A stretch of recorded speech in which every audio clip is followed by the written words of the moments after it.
Hello there, and welcome to Midnight Wanderer.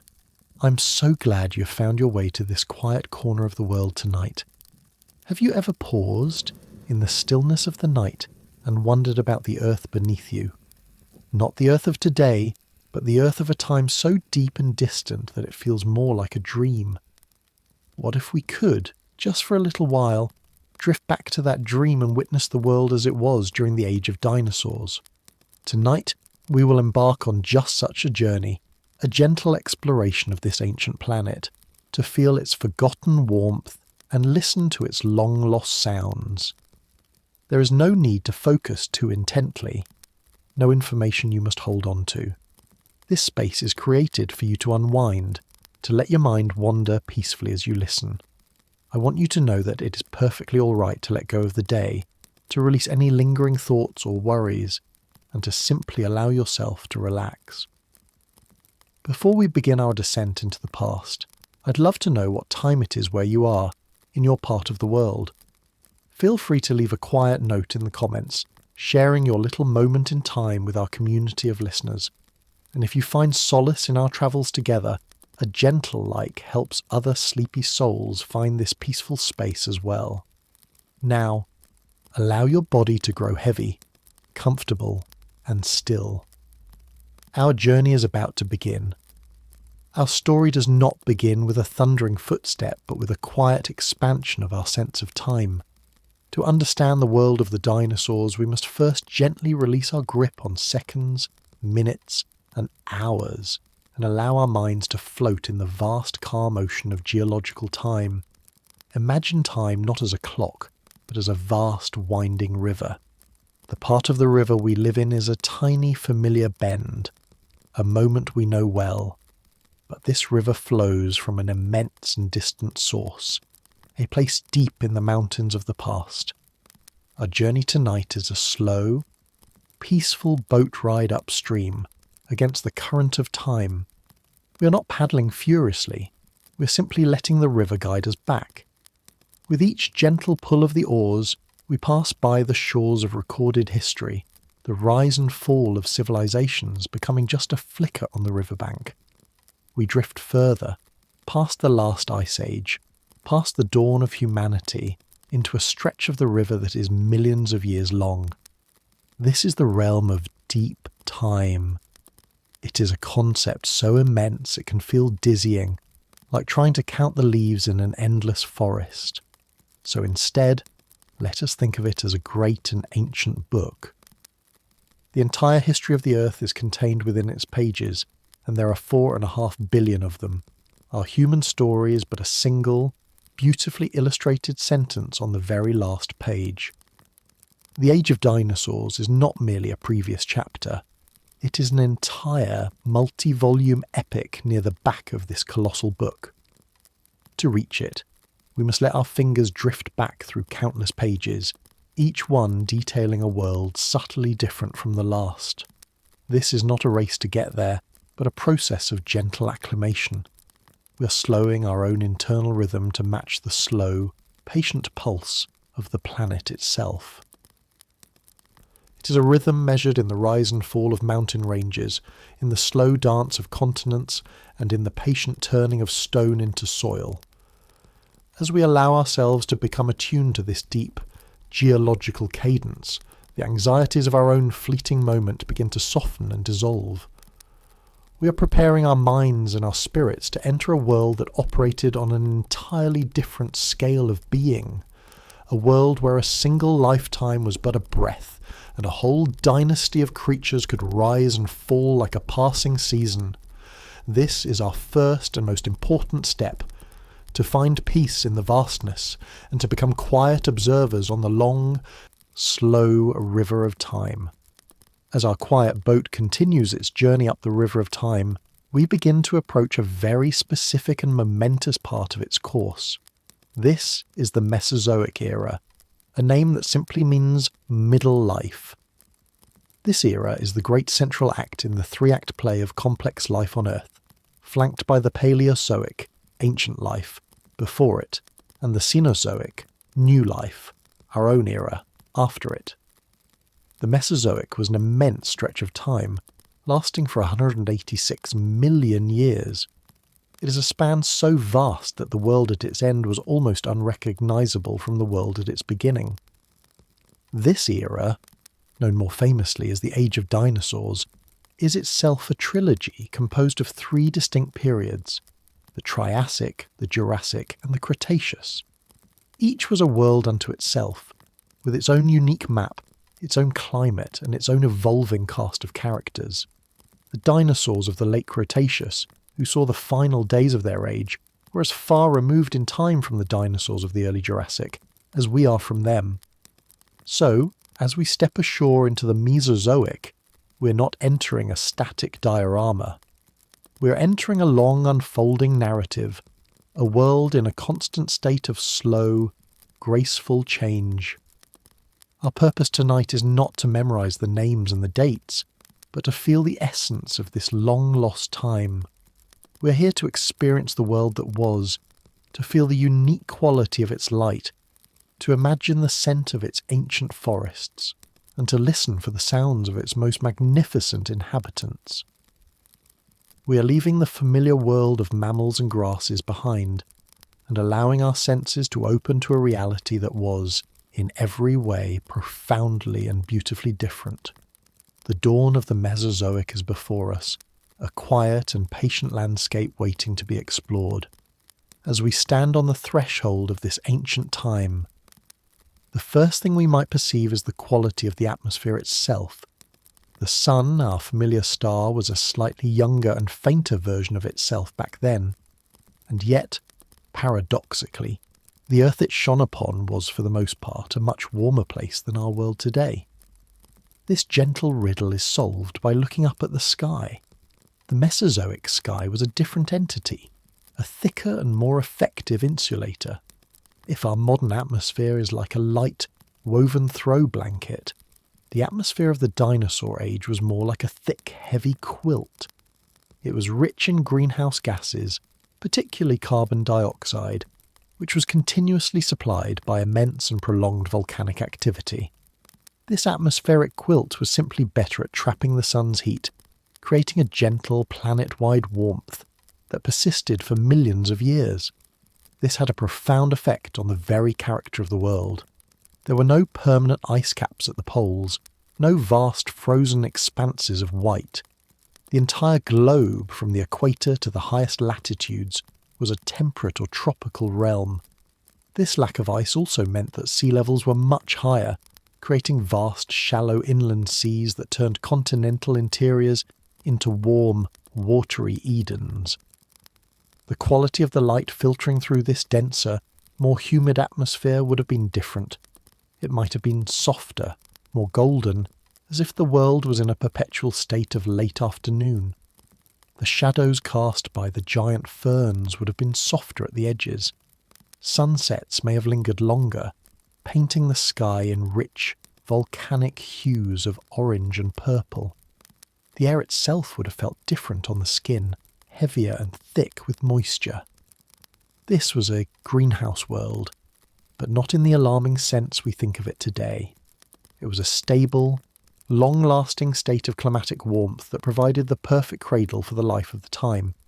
The sky was not just a passive backdrop, it was an active and nurturing participant, a warm and gentle blanket that wrapped the entire planet, setting the stage for an age of giants. Let us now consider the very breath of this ancient world.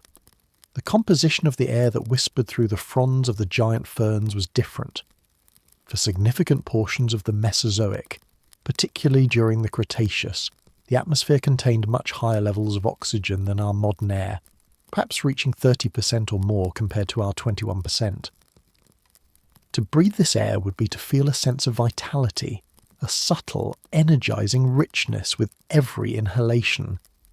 This abundance of oxygen was in many ways the secret fuel that powered the age of giants. Oxygen is the key that unlocks the energy in food, and a more oxygen-rich atmosphere is like a supercharger for the metabolism. It would have helped to power the incredible energy demands of a 100-ton sauropod, making their colossal size biologically feasible.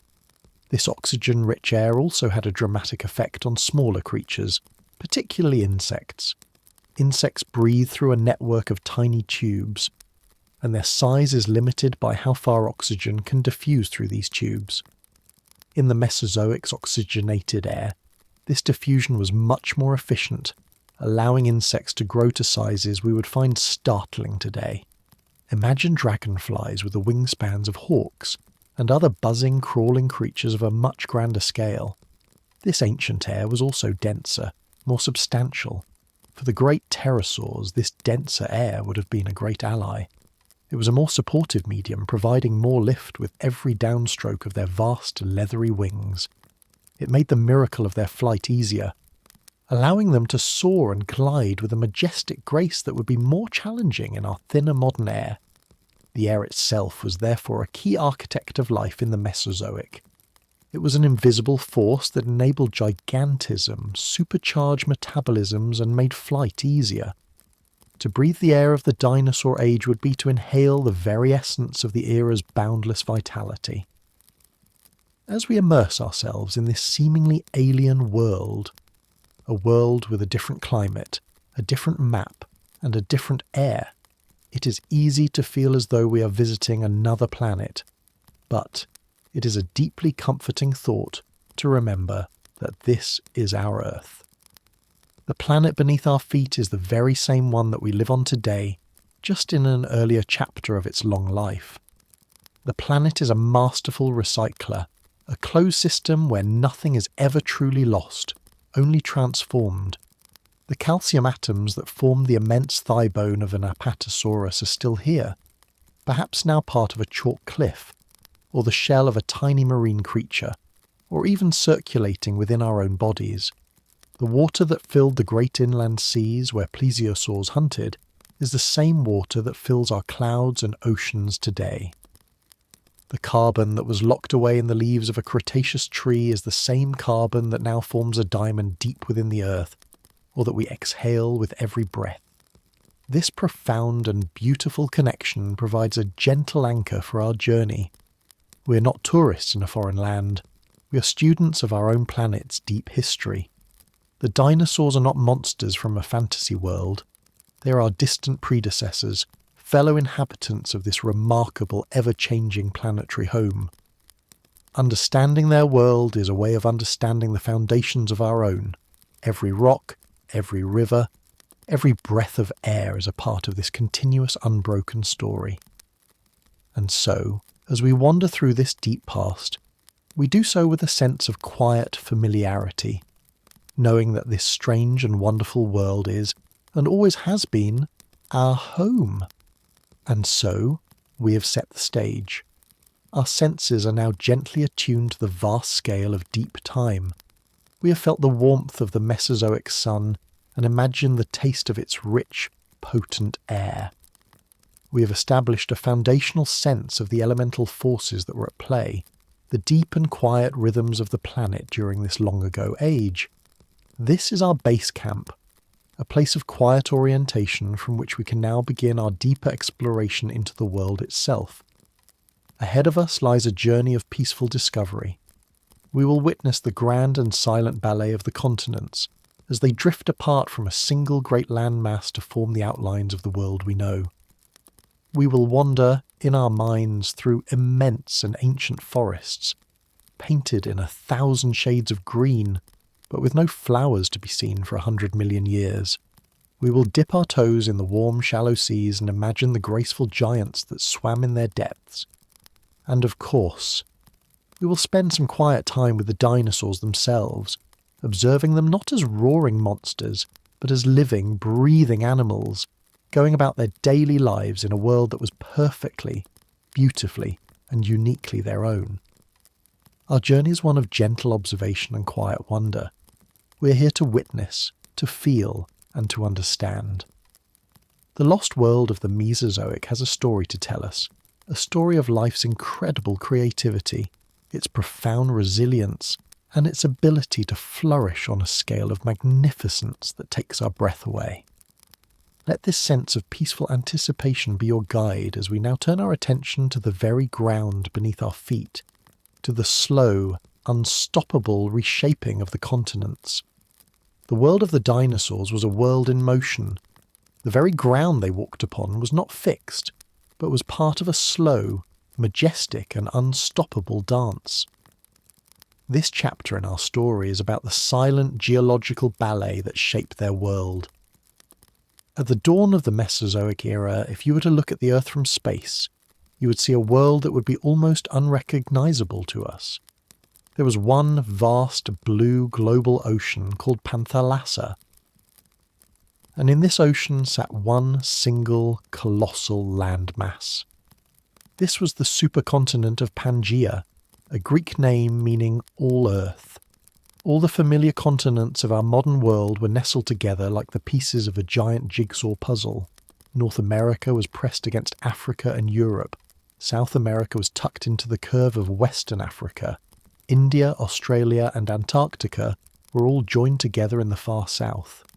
To imagine life on Pangaea is to imagine a world of profound connectedness, but also a world of profound extremes. The sheer size of the supercontinent created a harsh continental climate. The coastal regions may have experienced powerful seasonal monsoons, but the deep interior, thousands of miles from the moderating influence of the ocean, was likely a vast and arid desert, a place of blistering heat and rare rainfall. Life on this great landmass was remarkably uniform. With no major oceans to block their way, plants and animals could, over many generations, spread across the entire continent. The early dinosaurs that emerged in this world could have, in theory, walked from the future site of Antarctica to the future site of Siberia. But this great unified world was not built to last.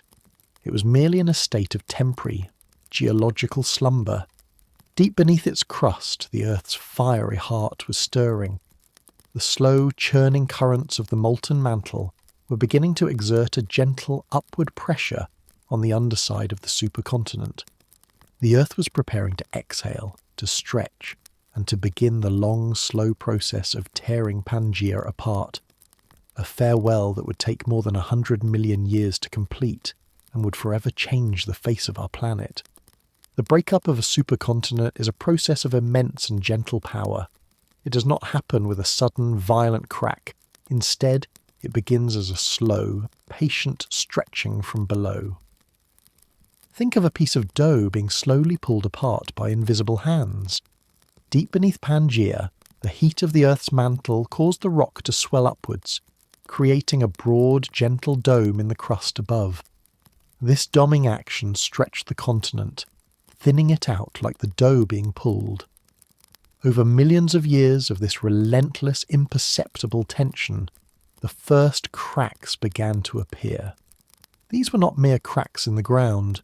They were immense rift valleys, places where the crust began to sag and drop down between parallel fault lines. As the crust pulled apart, the pressure was released on the hot mantle rock below, causing it to melt. This molten rock, or magma, then welled up into the floor of the rift valleys. Along these rifts, volcanic activity was rampant. Great fissures, miles long, would open up, pouring out vast, fiery curtains of lava that flooded the landscape. These events were the birth pangs of new oceans. The first major rift began to open between what would become North America and Africa. The first tear in the fabric of Pangaea.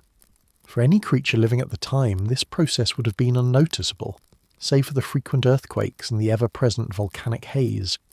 It was geology working at its own, unhurried pace. A slow and silent tearing that was setting the stage for a world of separate continents and new, young oceans. As the rift valleys continued to widen, they eventually dropped below sea level. Water from the great Panthallassic Ocean began to pour in, flooding the long linear valleys and creating narrow, salty seas. These were the infant oceans of our modern world. The young Atlantic Ocean, for example, would have started as a long, narrow seaway, perhaps not unlike the Red Sea today. As the newly separated continents of North America and Africa continued their slow, inexorable drift away from each other, this seaway grew wider and wider. With every million years that passed, the ocean grew by a few dozen miles. This slow intrusion of the sea had a profound effect on the world. It broke up the harsh, continental climate of Pangaea, bringing moisture and gentler temperatures further inland. The deserts began to shrink.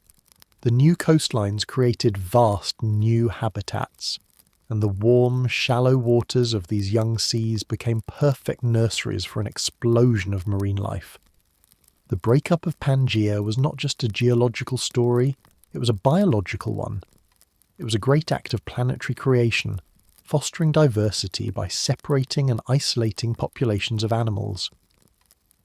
A journey that an animal's ancestors could have made on foot would now require crossing a vast and ever-growing expanse of salt water. The world was becoming a more complex, a more fragmented and a more diverse place. The initial breakup of Pangaea was a relatively orderly affair. The supercontinent did not shatter into many small pieces at once. Instead, it split into two new, slightly smaller supercontinents. In the northern hemisphere there was Laurasia, which comprised the future lands of North America, Europe and Asia. In the southern hemisphere there was Gondwana, a vast continent that included the future South America, Africa, India, Australia and Antarctica. Between these two new land masses, a great east-west waterway called the Tethys Sea began to form. For much of the Jurassic period, this two-continent world was the configuration of the planet. This great divide had a profound impact on the evolution of the dinosaurs. The dinosaurs of Laurasia in the north began to evolve along different paths from their cousins in Gondwana in the south. It was as if two separate parallel evolutionary stories were now unfolding on the same planet. This separation is why paleontologists find different families of dinosaurs in the northern and southern hemispheres from this time. This new arrangement also changed the way heat was distributed around the planet. The Tethys Sea created a powerful, warm, equatorial current that circulated around the globe, helping to keep the entire planet in its warm, greenhouse state. Laurasia and Gondwana were the two great children of Pangaea, two giant land masses that would continue their slow, silent dance for tens of millions of years, drifting ever further apart and setting the stage for the next phase of the Earth's transformation. As the Mesozoic Era continued, the two great supercontinents of Laurasia and Gondwana began to break up as well. It was the next, more complex phase of the continental dance. In the south, Gondwana began to fracture.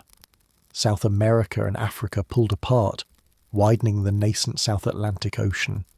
India, in a journey of incredible patience, broke free from Antarctica and began its long, lonely drift northward, a journey that would end many millions of years later with its spectacular collision with Asia. Australia and Antarctica also began their slow, painful separation. In the north, Laurasia also began to rift, with North America and Europe slowly pivoting away from each other, widening the North Atlantic. By the end of the Cretaceous period, when the last of the dinosaurs walked the Earth, the world map was beginning to look much more familiar to our modern eyes. The continents were not yet in their final positions, but the basic outlines of our modern world were now in place. This constant, patient reshaping of the Earth's surface is one of the planet's most fundamental processes.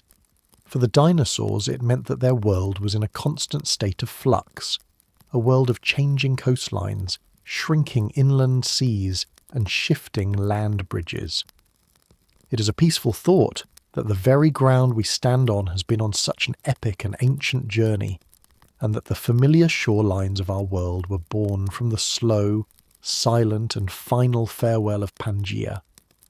Having witnessed the majestic reshaping of the land, let us now turn to the feeling of this ancient world. More than anything else, the Mesozoic was an era of pervasive, gentle warmth, a global greenhouse that nurtured life on a magnificent scale. Let your mind drift to the coldest places on our modern Earth, the vast frozen continents of the poles. Now gently erase them. For the entire 186 million year reign of the dinosaurs, there were no permanent polar ice caps. Antarctica was not a land of ice, but a continent of cool, temperate rainforests. The Arctic was not a frozen ocean, but a cool, open sea. This absence of ice was one of the most fundamental differences between their world and ours. Without the vast white sheets of ice to reflect sunlight back into space, the planet absorbed more of the sun's energy, creating a positive feedback loop that maintained the global warmth. All of the Earth's water was in a liquid state, which meant that sea levels were dramatically higher than they are today, sometimes by hundreds of feet. These high seas flooded the low-lying interiors of the continents, creating vast, shallow, warm water seas that stretched for thousands of miles. The Great Plains of North America, for example, were for a long time submerged beneath a great body of water called the Western Interior Seaway. These inland seas acted like giant natural radiators, storing the sun's heat and releasing it slowly, further moderating the climate of the surrounding lands. This was a world without the extremes of cold that we know. Dinosaurs roamed through forests that grew well within the Antarctic Circle, living through months of polar night, but without the brutal, freezing temperatures. It was a world of profound climatic gentleness, a planet bathed in an enduring warmth that allowed life, and particularly reptilian life, to flourish on an unprecedented scale, from pole to pole. The engine that powered this long-lasting global warmth was a natural and persistent greenhouse effect. The science behind it is as simple as it is elegant. Imagine the Earth's atmosphere as a clear pane of glass in a garden greenhouse. Sunlight passes through the glass and warms the soil inside. The soil then radiates that heat back outwards, but as a different kind of energy, infrared radiation. The glass, while transparent to sunlight, is partially opaque to this infrared heat, so it traps some of it inside, keeping the greenhouse warm. In the Mesozoic, certain gases in the atmosphere, primarily carbon dioxide, acted as this pane of glass. For most of the dinosaur age, CO2 levels were many times higher than they are in our pre-industrial world. This was not due to any artificial cause, but was a natural result of the planet's own geology. The immense and sustained volcanic activity that accompanied the breakup of Pangaea was constantly and gently pumping vast quantities of CO2 from the Earth's interior into the atmosphere. This formed the thick atmospheric quilt we spoke of earlier, trapping the sun's heat and creating a stable, warm climate that lasted for tens of millions of years. This warmth also meant more water evaporated from the oceans, and this water vapour, itself a powerful greenhouse gas, amplified the warming effect. But this was not a runaway system. The world's plant life, thriving in this high CO2 environment, acted as a global thermostat. The lush planet-wide forests drew down enormous amounts of CO2 through photosynthesis, locking it away in wooden leaves, which prevented the planet from overheating. It was a beautifully balanced system, a slow geological dance between the fiery outgassing of the planet's core and the green photosynthetic breath of its surface, creating the perfect warm cradle for an age of giants. A warm world is a wet world. The high global temperatures of the Mesozoic led to much higher rates of evaporation from the oceans and the vast inland seas. The air was therefore thick with moisture, leading to a world of high humidity and abundant rainfall. But this was not a world of constant violent storms. The temperature difference between the equator and the poles was much less than it is today, and this gentle temperature gradient meant weaker global wind systems. The weather was likely less extreme, less dramatic. Instead of ferocious hurricanes, imagine vast, slow-moving weather systems that would deliver gentle, persistent rain for days or even weeks at a time.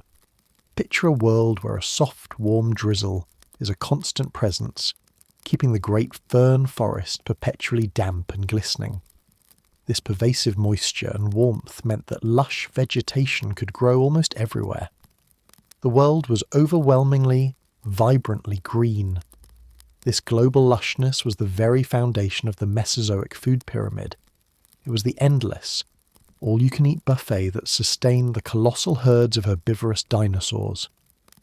The gentle rains were the lifeblood of this world, the quiet, constant nourishment that allowed the planet to be draped in a rich green tapestry, a global garden of almost unimaginable scale and fertility. The warmth of the Mesozoic was not just held in the air, but also circulated by the oceans.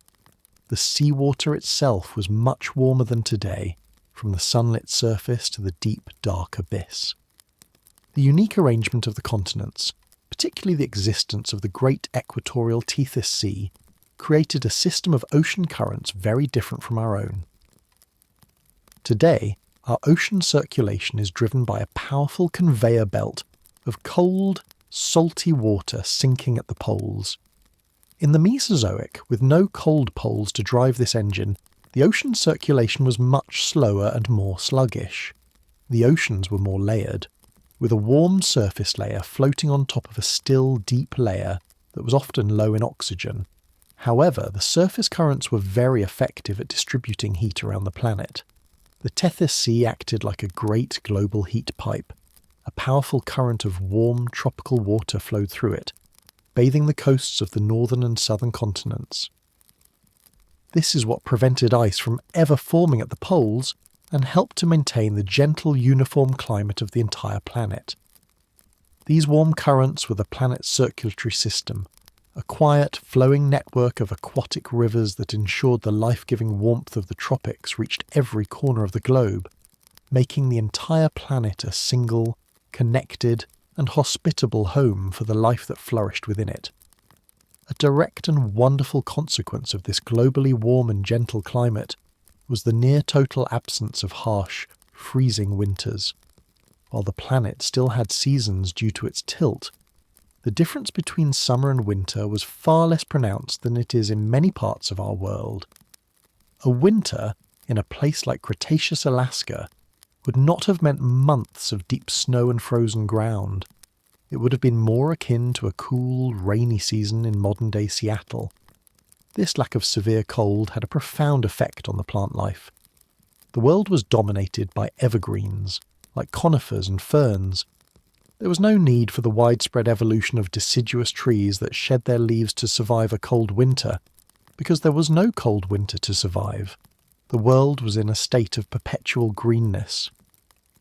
For the great herbivorous dinosaurs, this meant a constant, year-round supply of food.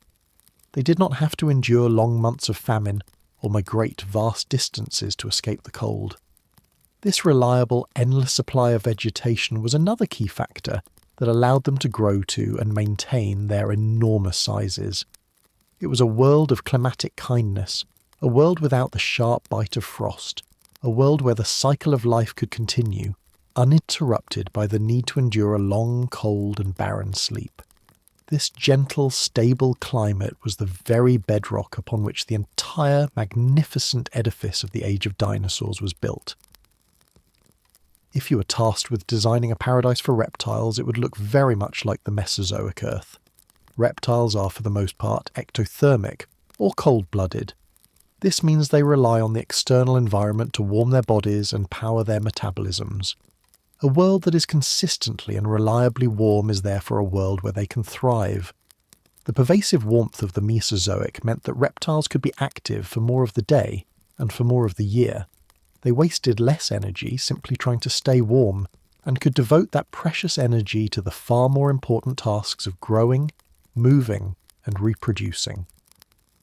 This profound climatic advantage is one of the primary reasons why the reptiles, and the dinosaurs in particular, were able to become the dominant terrestrial animals on the planet for such an incredibly long period of time. The world was simply made for them.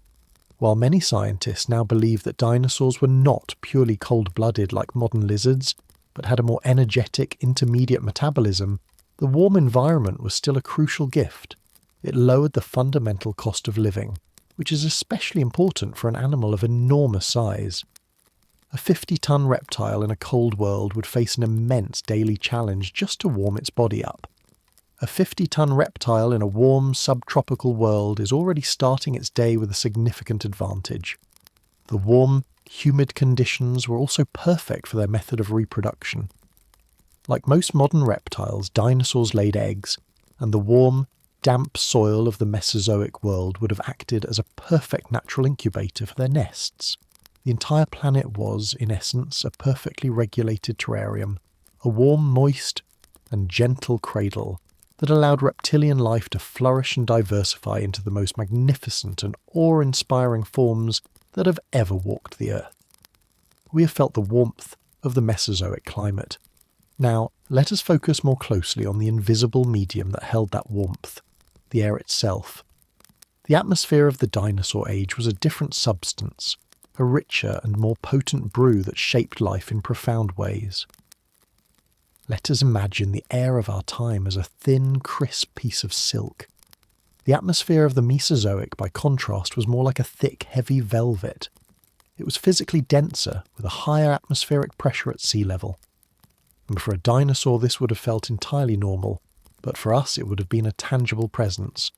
Perhaps the air would have felt more substantial, offering a gentle, almost liquid resistance as you move through it.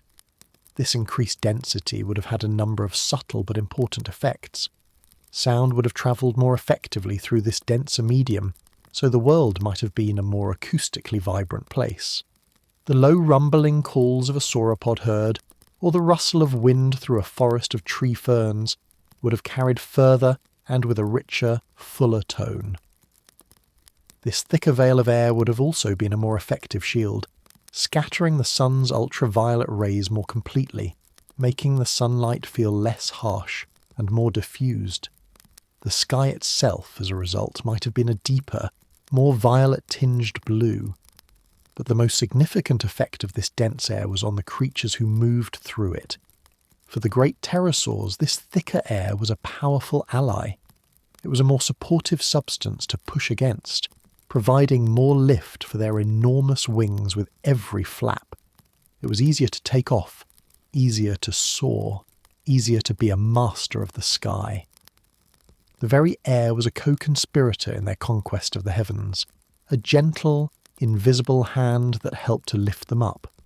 It was the soft, silent architecture of their world, a thicker, gentler veil that subtly shaped the physics of life itself. The defining characteristic of the Mesozoic atmosphere was its deep and abiding relationship with carbon. For most of the era, the air held a much higher concentration of carbon dioxide than our modern atmosphere, perhaps 5 to 10 times as much. It is important to view this not as a problem, but as the central feature of a different but equally balanced world system. This abundance of atmospheric carbon was the direct result of the Earth's own deep, slow breathing. The rampant volcanism that characterized the era was constantly and gently exhaling CO2 from deep within the planet's mantle. This geological supply of carbon was the primary reason for the stable greenhouse climate, the engine of the planet's warmth. But it was also the primary food source for the entire global ecosystem. Plants, as we know, do not eat soil, they eat air. They use the energy of sunlight to weave carbon atoms from the CO2 in the atmosphere into the sugars and fibres that build their bodies. An atmosphere rich in CO2 is, for a plant, a world of endless bounty. It supercharges their growth, allowing them to grow faster, larger, and more lushly. The immense globe-spanning forests of the Mesozoic were literally built out of the air. This created a powerful and elegant feedback loop. The rampant plant growth pulled vast quantities of carbon out of the atmosphere, which helped to regulate the climate and prevent it from getting too hot. This carbon, locked away in the bodies of plants and the animals that ate them, was then buried when they died. Over millions of years, this buried Mesozoic carbon was transformed by heat and pressure into the vast deposits of coal, oil, and natural gas that we have used to power our own civilization. It is a profound and direct connection. The ancient air of their world has become the stored energy of ours. The carbon embrace of the Mesozoic sky was the lifeblood of their age, and its buried legacy has become the fire of our own. Let us think of this carbon-rich atmosphere as a kind of fuel, but instead of being burned in a fire, it was used in the slow, silent, and miraculous process of photosynthesis. Every leaf on every ancient tree was a tiny, perfect solar panel. capturing the energy of the sun and using the atmospheric carbon to store that energy in the form of living tissue. The result was a world of almost unimaginable botanical productivity. The forests were denser and grew faster than in our modern carbon-poorer world. This incredible abundance of plant life was the foundational energy source for everything else. The only reason a creature as large as a sauropod could exist was because the world it lived in produced such an immense and reliable supply of plant matter. Their colossal size was a direct reflection of the richness of the air their food breathed. The composition of the sky was literally translated into the scale of the life on the ground, and this great green engine had a wonderful byproduct. The waste product of all this photosynthesis was oxygen. As we have seen, this flood of oxygen into the atmosphere likely helped to fuel the energetic metabolisms of the dinosaurs and other animals. The air was a perfect self-sustaining system. The carbon was the food, and the oxygen was the energizing breath. A quiet, planetary-scale respiration that sustained a world of giants for millions upon millions of years. Let us now, in our quiet imagination, lie on our backs in a clearing in a Jurassic forest and simply watch the sky, as a dinosaur might have done. What would we see? The higher oxygen levels might have made the blue of the sky a deeper, more vibrant hue. The thicker, denser atmosphere may have created more spectacular and lingering sunsets, with the light bending through the heavy air to paint the horizon in fiery colours for longer than we are used to. With no industrial pollution to create a haze, the air would have been incredibly clear. The stars at night would have blazed with a fierce, unwavering intensity that we can now only glimpse from the most remote and darkest parts of our own world. But the patterns of those stars would have been different. The slow, stately procession of our solar system through the galaxy means that the dinosaurs never looked up at the constellations we know. They had their own celestial map, their own silent, glittering mythology written in the sky. And what of the weather they saw? With a gentler and more uniform global climate, the weather systems may have been less violent. There may have been fewer of the tightly wound, destructive storms we see today. Instead, they might have watched the slow and majestic passage of an immense continent-spanning weather fronts, bringing with them days of soft, gentle rain. For a creature that lived its entire life outdoors, the sky was not just a backdrop. It was the roof of their world, their clock, their calendar and their barometer, a constant and ever-present companion in their long and quiet lives. Let us end our exploration of the ancient atmosphere with the most simple and intimate of acts, the breath. Allow your own breathing to become slow and deep. Now imagine taking a single breath in the late Cretaceous. The air filling your lungs would feel cool and clean, yet somehow more substantial, richer. You might feel a subtle, invigorating lift from the higher oxygen content. This was the air that fueled the last and greatest of the dinosaurs. It was the air that supported the flight of the largest creatures to ever take to the sky. It was the air that carried the first sweet scents of the newly evolving flowers. Every single breath was a draught of this potent, life-giving elixir, an atmospheric cocktail perfectly mixed for the world it sustained. To breathe this air would be to taste the deep, primal vitality of the planet itself. It is a strangely personal connection to realize that the same simple, automatic process of respiration that sustains us also sustained a triceratops. They drew in the ancient air, their bodies used the oxygen to power their cells, and they exhaled the carbon dioxide that would, in turn, become a part of the great ferns. It is the same unbroken cycle of life. And in this shared, simple act of breathing, we can feel a quiet, profound connection, a shared experience that spans the immense and silent gulf of 66 million years. Having felt the air of the Mesozoic, let us now wander through the landscapes that this air created. The age of dinosaurs was also an age of plants, a time when the world was draped in a rich green and often alien tapestry of vegetation. Let us take a slow, meditative walk into a typical Jurassic forest. The air is warm, still and humid, and it smells of damp earth, pine resin and decaying leaves. The great cathedral-like pillars that surround us are not the familiar oaks and maples of our time, but towering conifers, the ancient ancestors of today's pines, redwoods and firs. These were the true giants of the Mesozoic plant kingdom. Imagine trees like the Araucaria or monkey puzzle tree, and ancient relatives of the ginkgo, with its beautiful fan-shaped leaves reaching hundreds of feet into the sky.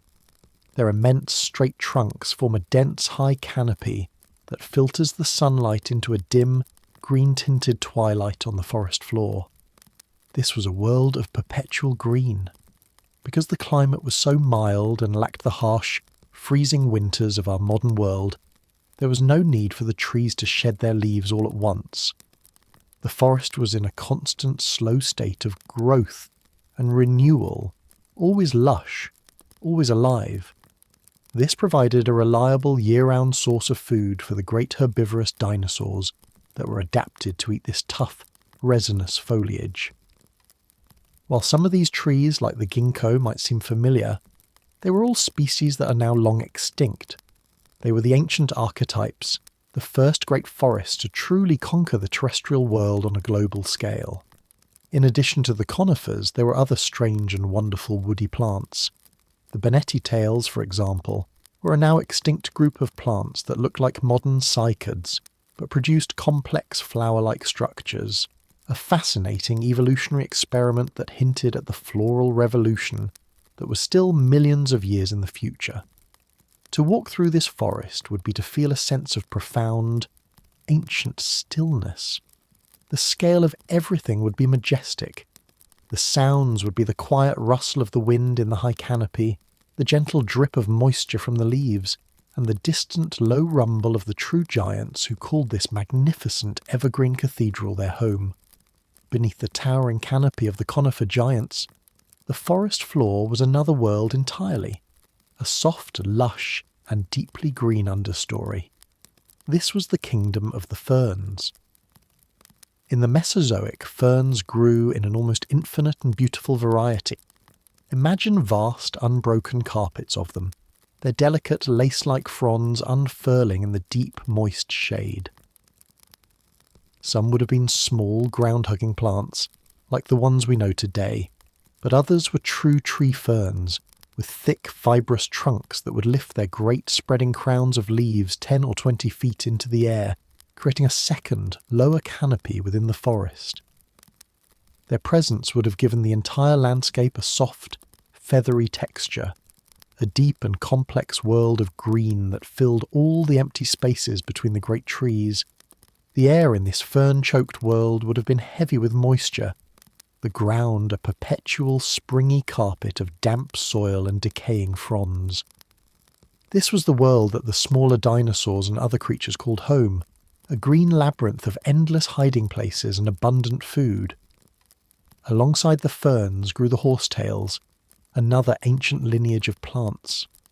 In the Mesozoic, some species of horsetail could grow to the size of small trees, their strange, segmented, bamboo-like stems and whorls of needle-like leaves adding another alien and beautiful texture to the undergrowth. This was a world still deeply connected to its ancient, swampy past. A world that reproduced not with seeds, but with invisible spores that would drift on the still, humid air. It was the soft, green heart of the Mesozoic world. Adding a different texture to the soft ferns and towering conifers were the cycads. These remarkable, rugged plants were so abundant during the Jurassic that it is sometimes called the Age of Cycads. To our modern eyes, a cycad looks like a cross between a small palm tree and a pineapple. They have a thick, stout, woody trunk which is crowned with a rosette of stiff, sharp, palm-like leaves. They were tough, robust plants that often preferred the sunnier, more open spaces at the edge of the forests. Their leathery, well-defended leaves would have been a challenging meal for any herbivore, likely requiring a specialized digestive system to handle their toxins. At the centre of the plant, a cycad produces a large distinctive cone, and it is here that a quiet evolutionary drama was unfolding. Scientists now believe that some of the earliest examples of insect pollination were happening between beetles and these cycad cones. It was a new kind of partnership, a hint of the intricate relationships between plants and insects that would truly blossom with the arrival of flowers.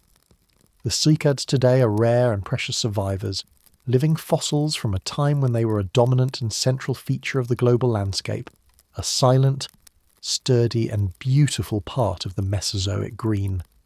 For the first 100 million years of the age of dinosaurs, the world was a beautiful but largely colourless place. The global canvas was painted almost exclusively in the greens of the foliage and the browns of the earth and bark. There were no flowers.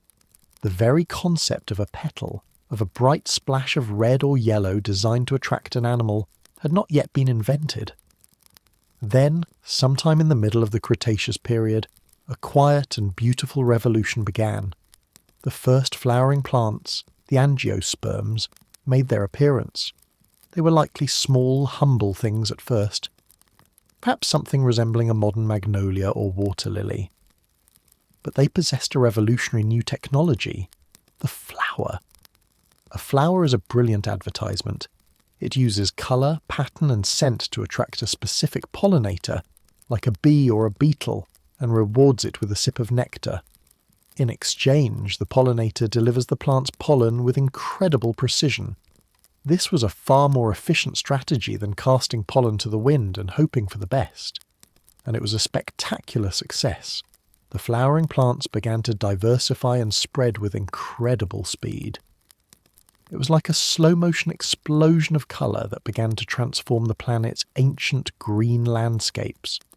For the first time, there were splashes of colour in the undergrowth. The air began to carry new sweet smells. This had a cascading effect on the entire ecosystem, driving the evolution of new insects and, in turn, new dinosaurs, like the duck-billed hadrosaurs, whose complex dental batteries were perfectly designed to grind up these tough new plants. The quiet unfurling of the first blossom was one of the most important moments in the history of life on Earth. As we wander through this rich and varied Mesozoic landscape, there is one common feature of our modern world that is entirely missing. There is no grass. The great sweeping prairies, savannas and grasslands that cover so much of our planet today did not exist. Grasses are a relatively recent evolutionary innovation that appeared long after the dinosaurs were gone. This is a profound and fundamental difference. A world without grass is a world where open spaces were not covered with a soft green carpet, but with a tougher, more patchwork quilt of low-growing ferns, mosses, and other ground cover plants. This meant there were no true grazing animals as we think of them today. The herbivorous dinosaurs were all browsers, eating from trees, shrubs and ferns. Their lives were tied to the woodlands. The absence of grass also meant a world that was in some ways less flammable. The rapid, wind-driven grass fires that are a major feature of many modern ecosystems were not a part of the Mesozoic world. The evolution of grass would, much later, lead to the evolution of a whole new kind of animal, the long-legged, fleet-footed grazer with teeth designed to handle the tough, gritty texture of grass. But for the dinosaurs, their world was one of wood and fronds and leaves, a world that had not yet heard the soft, gentle whisper of the wind sweeping through an endless field of grass. As we conclude our quiet walk through the ancient flora, let us take a moment to appreciate its fundamental importance. The plants we have seen, the majestic conifers, the delicate ferns, the robust cycads, and the revolutionary new flowers, were the true foundation of the entire Mesozoic world.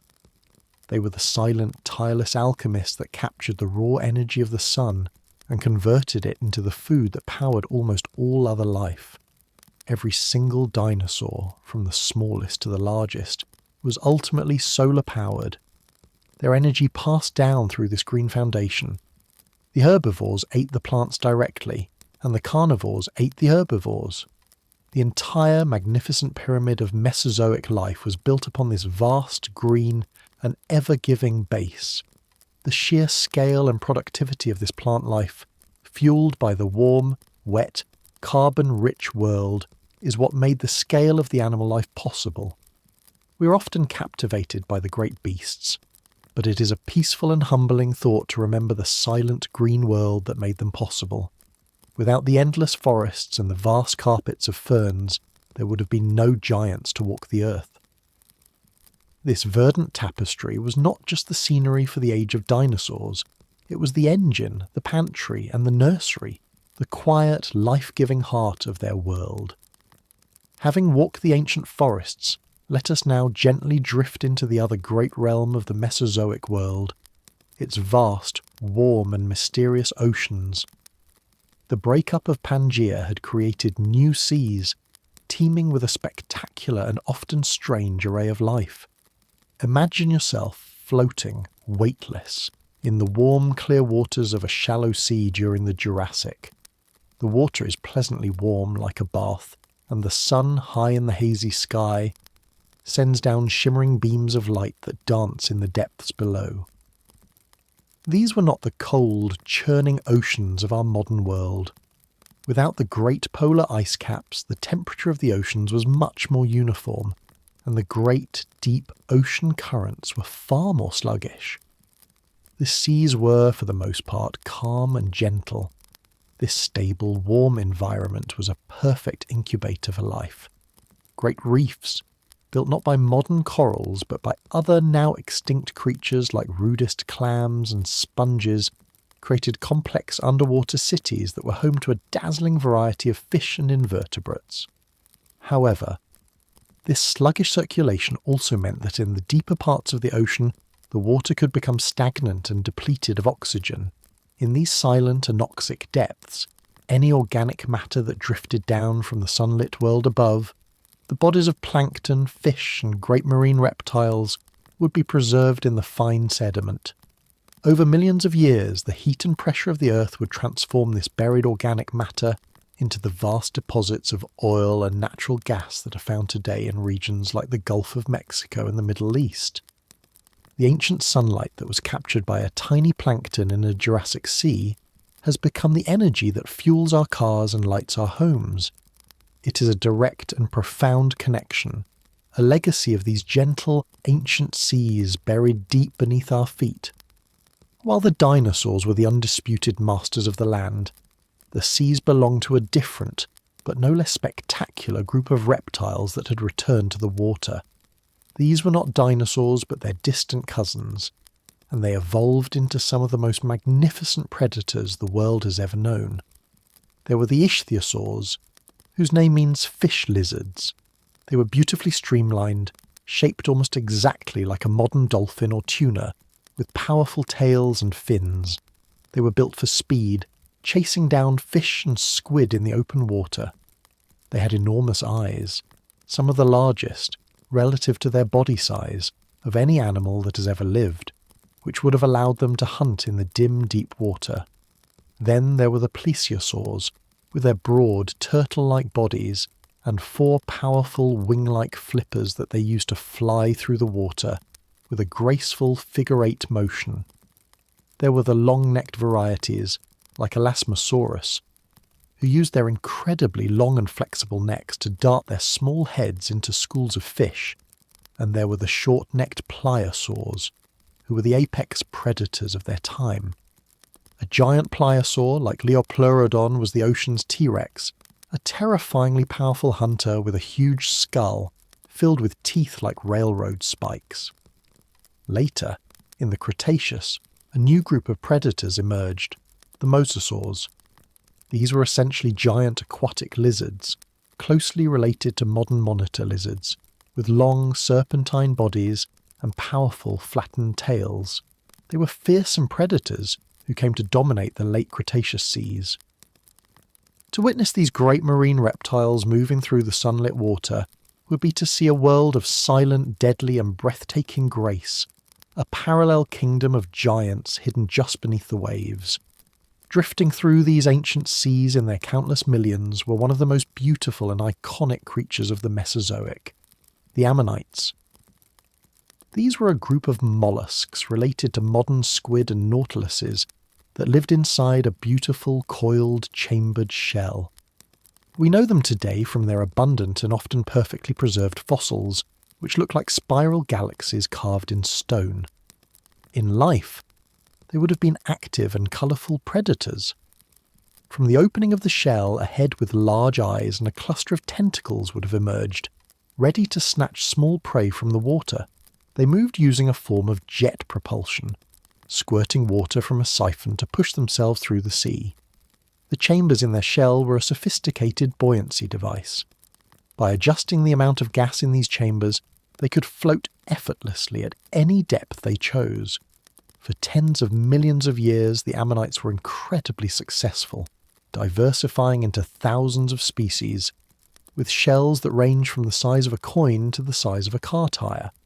Their fossils are so common and evolve so quickly that they are one of the primary tools that paleontologists use to determine the age of the rocks they are found in. They were a quiet, beautiful and constant presence in the Mesozoic seas, a silent, spiralling testament to the intricate and beautiful geometry of life. The schools of fish that swam in the Mesozoic seas would have been a strange mix of the ancient and the modern. Many of the older, more primitive groups of fish were still present. There were many kinds of sharks, some of them very large. There were also many ray-finned fish that were covered in thick, heavy, diamond-shaped scales, like a coat of inflexible armour. But during the Mesozoic, a new and highly successful group of fish was on the rise, the teleosts. This group includes almost all of the bony fish that we know today, from the smallest minnow to the largest tuna. They possessed a number of key innovations. Their jaws were more mobile and protrusible, allowing them to feed in new and more efficient ways. Their scales were lighter and more flexible, and their fins were more sophisticated, making them faster and more agile swimmers. Throughout the Jurassic and Cretaceous, there was a quiet revolution happening in the oceans. The new, more advanced teleost fish were slowly outcompeting and replacing the older, more primitive forms. To swim in a Cretaceous sea would be to witness a moment of profound evolutionary transition. You would see ancient armoured fish swimming alongside the nimble, silvery ancestors of our modern salmon and herring. It was a time when the blueprint for our modern marine ecosystems was being quietly drawn in the silent sunlit depths beneath the shadows of the great marine reptiles. As our gentle journey into the Mesozoic oceans comes to a close, let us leave with a sense of quiet awe for this vast hidden world. We have focused on the large and the spectacular, but this is just a tiny glimpse of the life that filled these ancient waters. Think of the countless trillions of microscopic plankton, the true silent foundation of the entire marine food web. Think of the strange and wonderful creatures that crawled on the sea floor, the ancient crabs, the spiny sea urchins, the giant clams. The oceans of the dinosaur age were a world unto themselves, a realm with its own rules, its own dramas, and its own unique and silent beauty. It was a world intimately connected to the land, providing the moisture for the rain that fed the forests, and regulating the climate that allowed the dinosaurs to thrive. And yet, it was a world that was largely unseen and unknown to the creatures of the land. A triceratops standing at the edge of a Cretaceous sea would have looked out at the shimmering surface, completely unaware of the immense and beautiful world of giants that glided silently in the blue depth just beyond its sight. It is a peaceful and humbling thought that even in an age of giants, there was another equally magnificent kingdom hidden just beneath the surface of the water. We have explored the world that was. Now, at last, we turn to the creatures who gave the Mesozoic its name. Their story is one of the most magnificent in the history of life, but it does not begin with a roar. It begins with a quiet, patient step into a world of opportunity. The story of the dinosaurs begins not with thunderous giants, but with small, quiet and nimble creatures in the early Triassic period. The world they were born into was a scarred and recovering one. a planet slowly healing from the most devastating mass extinction it had ever known. In this fragile world, the first dinosaurs, or more accurately their direct ancestors, were not the rulers. They were small, lightly built animals, perhaps the size of a modern chicken or a turkey. Imagine a creature like your raptor, the dawn plunderer. It walked on two long, slender legs, its body perfectly balanced by a long tail. Its hands had nimble, grasping fingers, and its jaw was filled with small, sharp teeth. It was not a fearsome beast, but a swift and adaptable little creature, likely scurrying through the undergrowth, hunting insects, lizards, and other small prey. They lived in the shadows of much larger and more dominant animals. The Triassic world was ruled by other kinds of reptiles, the giant crocodile-like Rauisuchians, who were the apex predators, and the stout herbivorous Dicynodonts, who looked like a strange blend of turtle and pig. The first dinosaurs were the underdogs, the minor players in a complex ecosystem. But they possessed a quiet, revolutionary secret. Their legs were positioned directly underneath their bodies, allowing for a far more efficient upright stride, more like a bird than a lizard. This seemingly small anatomical tweak was the key to their future success. It allowed them to run faster, for longer, and to breathe more efficiently as they moved. For millions of years they remained small and secondary, a quiet lineage patiently honing the skills that would one day allow them to inherit the Earth. To see one of these early dinosaurs would be to see not a giant, but a promise, a quiet and humble beginning to what would become the most successful dynasty of terrestrial animals the world has ever known. To understand how the dinosaurs rose from such humble beginnings to global domination, we must think of the world as a grand old house with many rooms. Each room, or ecological niche, is a specific role an animal can play. The role of the large plant eater, the role of the small insect eater, the role of the top predator. Before the dinosaurs, in the Permian period, this house was full. Every room was occupied by a long-established resident. Then, the great extinction at the end of the Permian swept through the house like a fire, leaving almost all of the rooms suddenly and tragically empty. The Triassic period was the story of life slowly and cautiously moving back into this empty house. The few survivors found themselves in a world of quiet, open opportunity. The first dinosaurs, being small and nimble, moved into the small, vacant rooms on the ground floor, the niches for small, fast-moving hunters. The larger rooms were occupied by other survivors, like the Rauisuchians. But the world was still geologically unstable. At the end of the Triassic, another smaller extinction event occurred. For reasons scientists are still debating, this event was highly selective. It swept away most of the other large reptiles that had competed with the dinosaurs.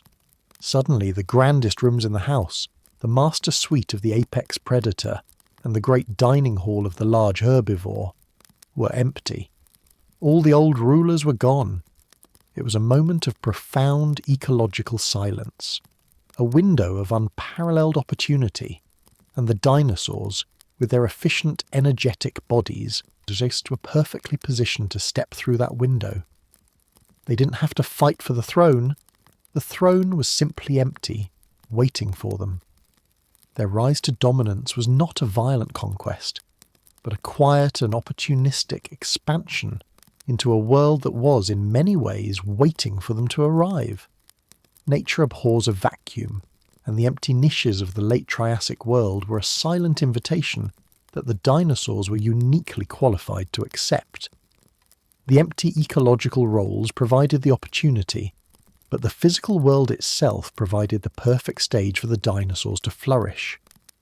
The late Triassic and early Jurassic world was, as we've seen, a warm, green and inviting place. The slow breakup of Pangaea was beginning to create more varied and lush environments, replacing the harsh inland deserts with humid, forested floodplains. The carbon-rich atmosphere fueled a superabundance of plant life, providing an almost limitless supply of food. This was a world that could physically support large animals, It had the space, the warmth, and the food in abundance. The dinosaurs' unique physiology was perfectly suited to this new world. Their upright, energetic gait was ideal for traversing the vast landscapes. Their likely warm-blooded metabolisms allowed them to be more active and to grow more quickly than their cold-blooded reptilian competitors. They were energetic creatures in a world that rewarded high energy. It was a perfect storm of opportunity and ability. The stage was cleared by the extinctions, the scenery was painted by the changing climate and geography, and the dinosaurs themselves possessed the perfect set of biological tools to become the lead actors in this new global drama. The Earth was, in a very real sense, ready for their footprints. It had created a home perfectly suited for giants, long before the giants themselves had fully evolved to fill it.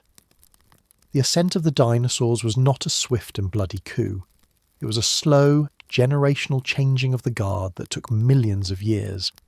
Throughout the Triassic, the dinosaurs were just one of several competing groups of ruling reptiles, or archosaurs. Their main rivals were the crocodile-line archosaurs, a diverse group that included the fearsome land-dwelling predators that held the top spots in the food web. For many millions of years, these groups lived side by side, but the dinosaurs held a few quiet advantages. Their more efficient posture and higher metabolism likely allowed them to grow faster and outcompete their rivals for resources in the long run. The extinction event at the end of the Triassic was the final, decisive nudge. It disproportionately affected the other archosaur groups, while the dinosaurs, for reasons we still don't fully understand, sailed through it relatively unscathed. As the Jurassic period dawned, they found themselves in a world that was suddenly and strangely empty of competitors. They rapidly began to diversify and increase in size, stepping into the ecological roles that had been so recently vacated. The first truly large plant eaters, the sauropodomorphs, began their slow march toward immensity.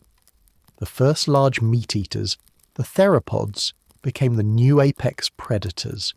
It was less of a violent overthrow and more of a quiet, inevitable inheritance. They had simply proven to be the most resilient and adaptable creatures in a changing world. Generation by generation, their footprints became more common, their presence more dominant, until the world was truly and completely theirs. Even before their true reign began, in the late Triassic, there were hints of the incredible potential for size that was locked within the dinosaur body plan.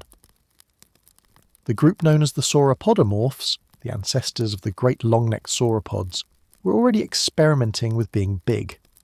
Creatures like Plateosaurus were among the very first large herbivores on the planet, reaching lengths of up to 30 feet. They were a common sight in the floodplains of what is now Europe, their herds moving through the conifer forests. They were not yet the walking mountains of the Jurassic, but they were the first quiet echoes of that future thunder. They were the first to truly exploit the high-browsing niche, using their long necks to reach vegetation that was beyond the reach of other plant eaters. Their existence was a proof of concept, a demonstration that the dinosaurian blueprint, the upright legs, the efficient breathing, was a perfect platform for supporting great weight. They were the pioneers of gigantism, the first rough drafts of the living wonders that were to come. To have seen a herd of Plateosaurus would have been to witness the very dawn of the Age of Giants, to hear the first soft rumble of the immensity that would soon shake the world. And so, the Age of Dinosaurs began. It did not arrive with a fanfare or sudden dramatic event. It began as a quiet, almost imperceptible transition. As the Triassic period gave way to the Jurassic, there was simply a slow, generational shift in the cast of characters that populated the Earth. The old rulers quietly faded from the fossil record, and the new ones quietly took their place. For the world itself, it was just another turn in the endless, patient cycle of life and evolution. A tiny, shrew-like mammal, hiding in its burrow, would not have been aware that a new dynasty had begun. It would only have noticed that the predators it had to avoid now came in different shapes and sizes. the dinosaurs' reign was not a conscious act of conquest. It was the emergent result of a million small advantages playing out over the vast expanse of deep time. They became the masters of the earth not because they were the most vicious, but simply because they were the most suited to the world that was taking shape around them. Their dawn was a quiet one, a slow and gentle sunrise that would, over the course of the Jurassic, come to illuminate the entire planet with the light of their long and magnificent reign. With the dawn of the Jurassic, the Age of Giants truly began. The first and most awe-inspiring symbols of this new era were the sauropods, the gentle, long-necked titans whose sheer scale continues to challenge the limits of our imagination. Let us try to conjure the image of a fully grown sauropod, a creature like Brachiosaurus or Argentinosaurus. We are not imagining a monster, but a living, breathing animal. Its legs are like great pillars, thick and straight to support its colossal weight, which could exceed that of a dozen elephants. Its feet are broad and padded, designed to distribute its immense pressure on the ground. As it walks, its movements are slow, deliberate, and surprisingly graceful for a creature of its size. Its body is a great barrel-chested torso, a huge fermentation vat for digesting the tough plant matter that was its only food, and from this body extend two extraordinary features: a tail, immensely long and muscular, held out straight behind it for balance, and a neck the longest of any animal in the history of the planet, rising up to the sky like a living crane.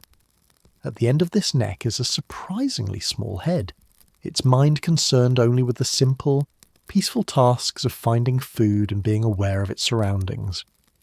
To stand near such a creature would be a humbling experience.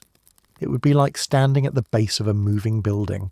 Its sheer scale would be overwhelming, yet its presence would be one of profound calm. These were not predators.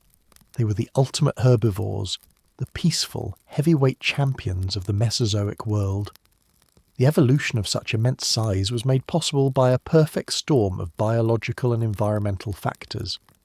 The warm, stable climate and the CO2-rich atmosphere produced a superabundance of plant food.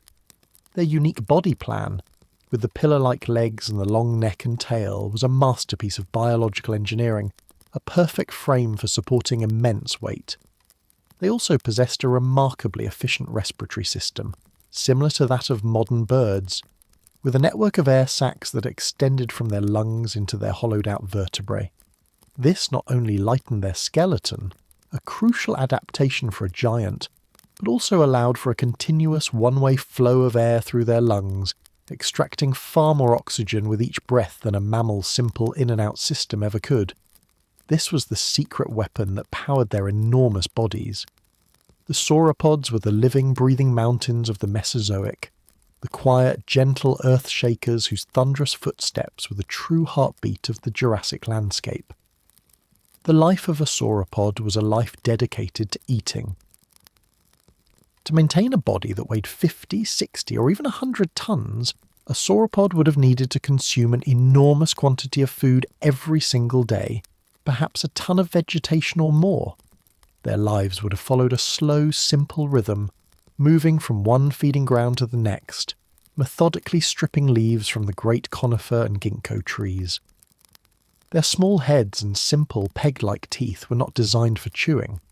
Chewing takes time and requires heavy jaw muscles and a large, heavy head, something that would be impossible to support at the end of such a long neck.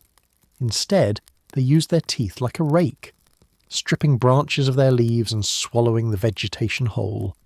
The real work of digestion would happen in their enormous gut. Their vast, barrel-shaped bodies housed a complex digestive system, a huge fermentation chamber filled with bacteria and other microbes that would break down the tough, fibrous plant matter. This process would have taken a very long time, and it would have produced an enormous amount of gas as a byproduct.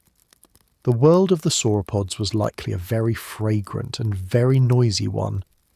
This method of feeding, bulk browsing without chewing, was incredibly efficient. It allowed them to gather a huge amount of food very quickly, fueling their vast energy needs.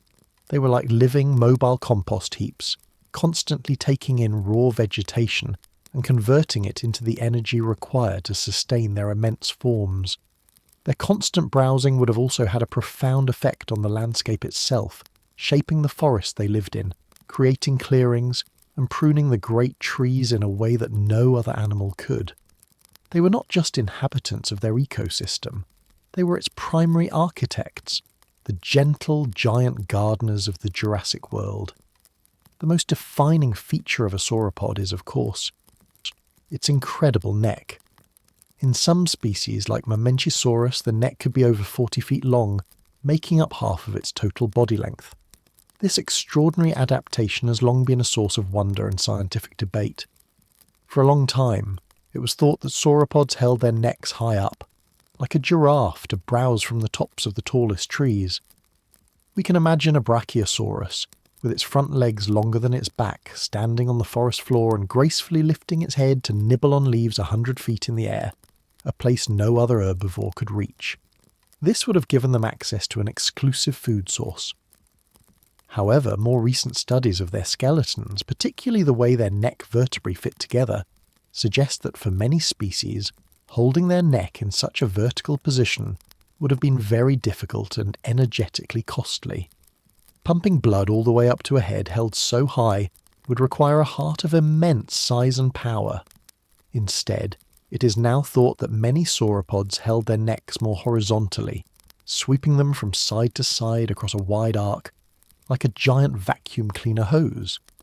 This would allow them to stand in one spot and graze on a huge area of low to medium height vegetation, like ferns and cycads, without having to move their enormous bodies. This was another masterpiece of energy conservation. Whatever the exact posture, the long neck was the key to their feeding strategy, an elegant and beautiful solution to the problem of how to fuel a body of such unprecedented size. It is a peaceful and majestic image to imagine. Not a single sauropod, but a whole herd of them, moving slowly across a vast Jurassic floodplain. Fossil evidence, particularly trackways that show the footprints of many individuals moving in the same direction, strongly suggest that many sauropods were social animals that lived in herds. This would have offered them significant protection from the large predators of their time, like Allosaurus. An adult sauropod, by virtue of its sheer size, would have been almost invulnerable to attack.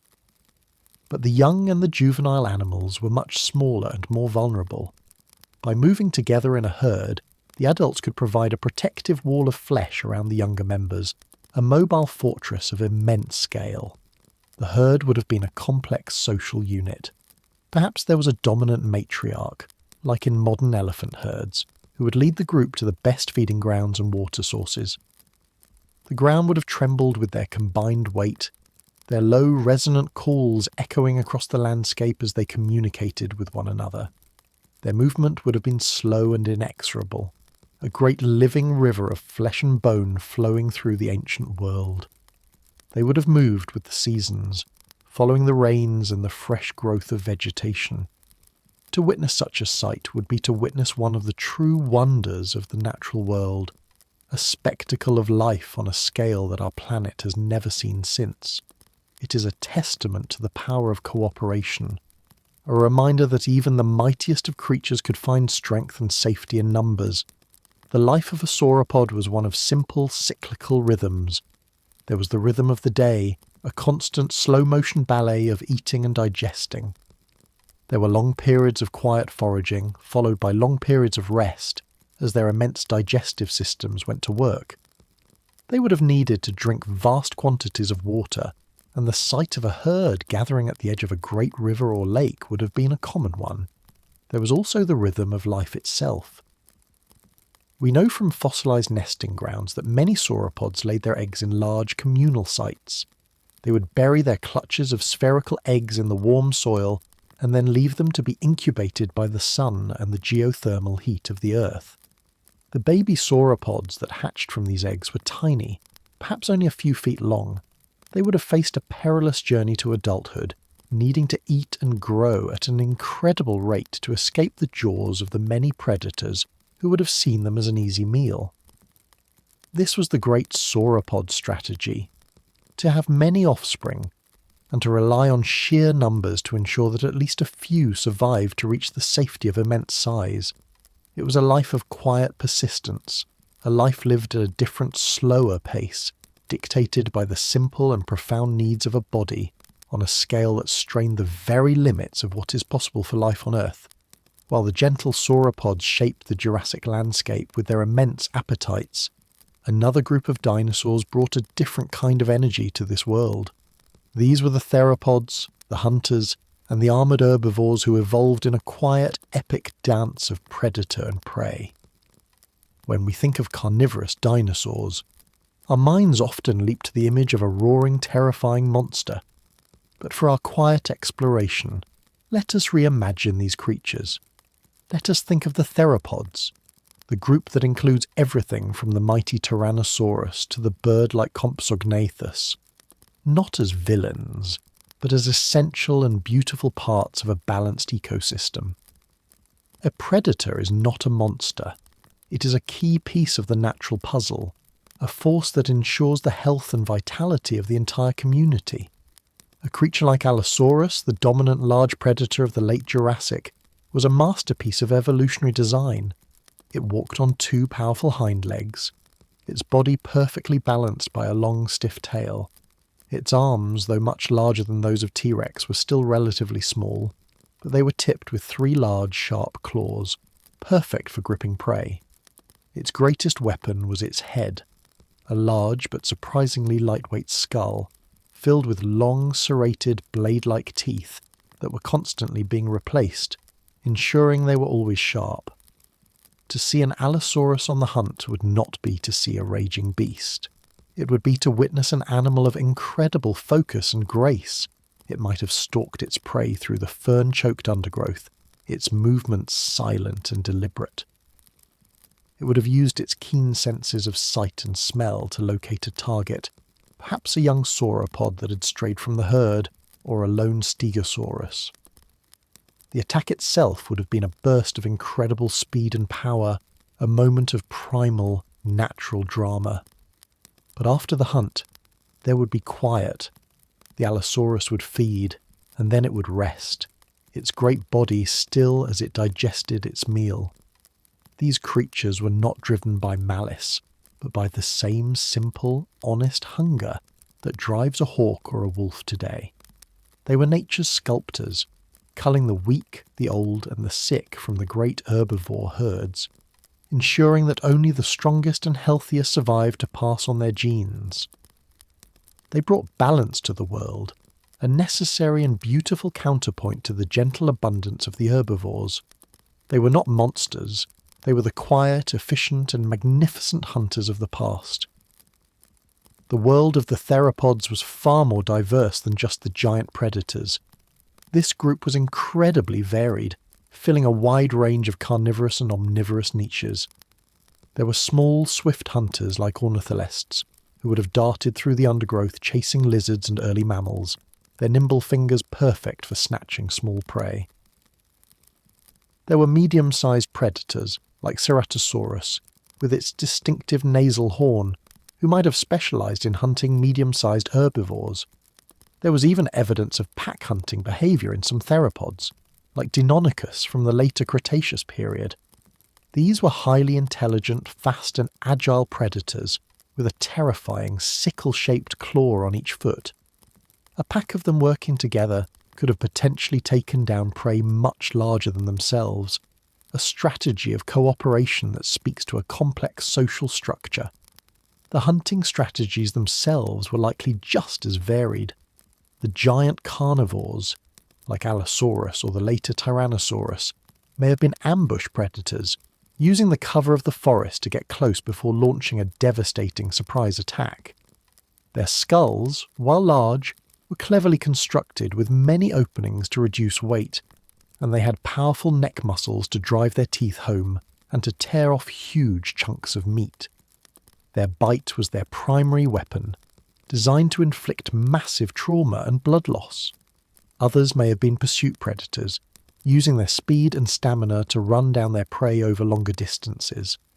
The smaller theropods would have employed a different set of skills, relying on stealth, speed, and surprise.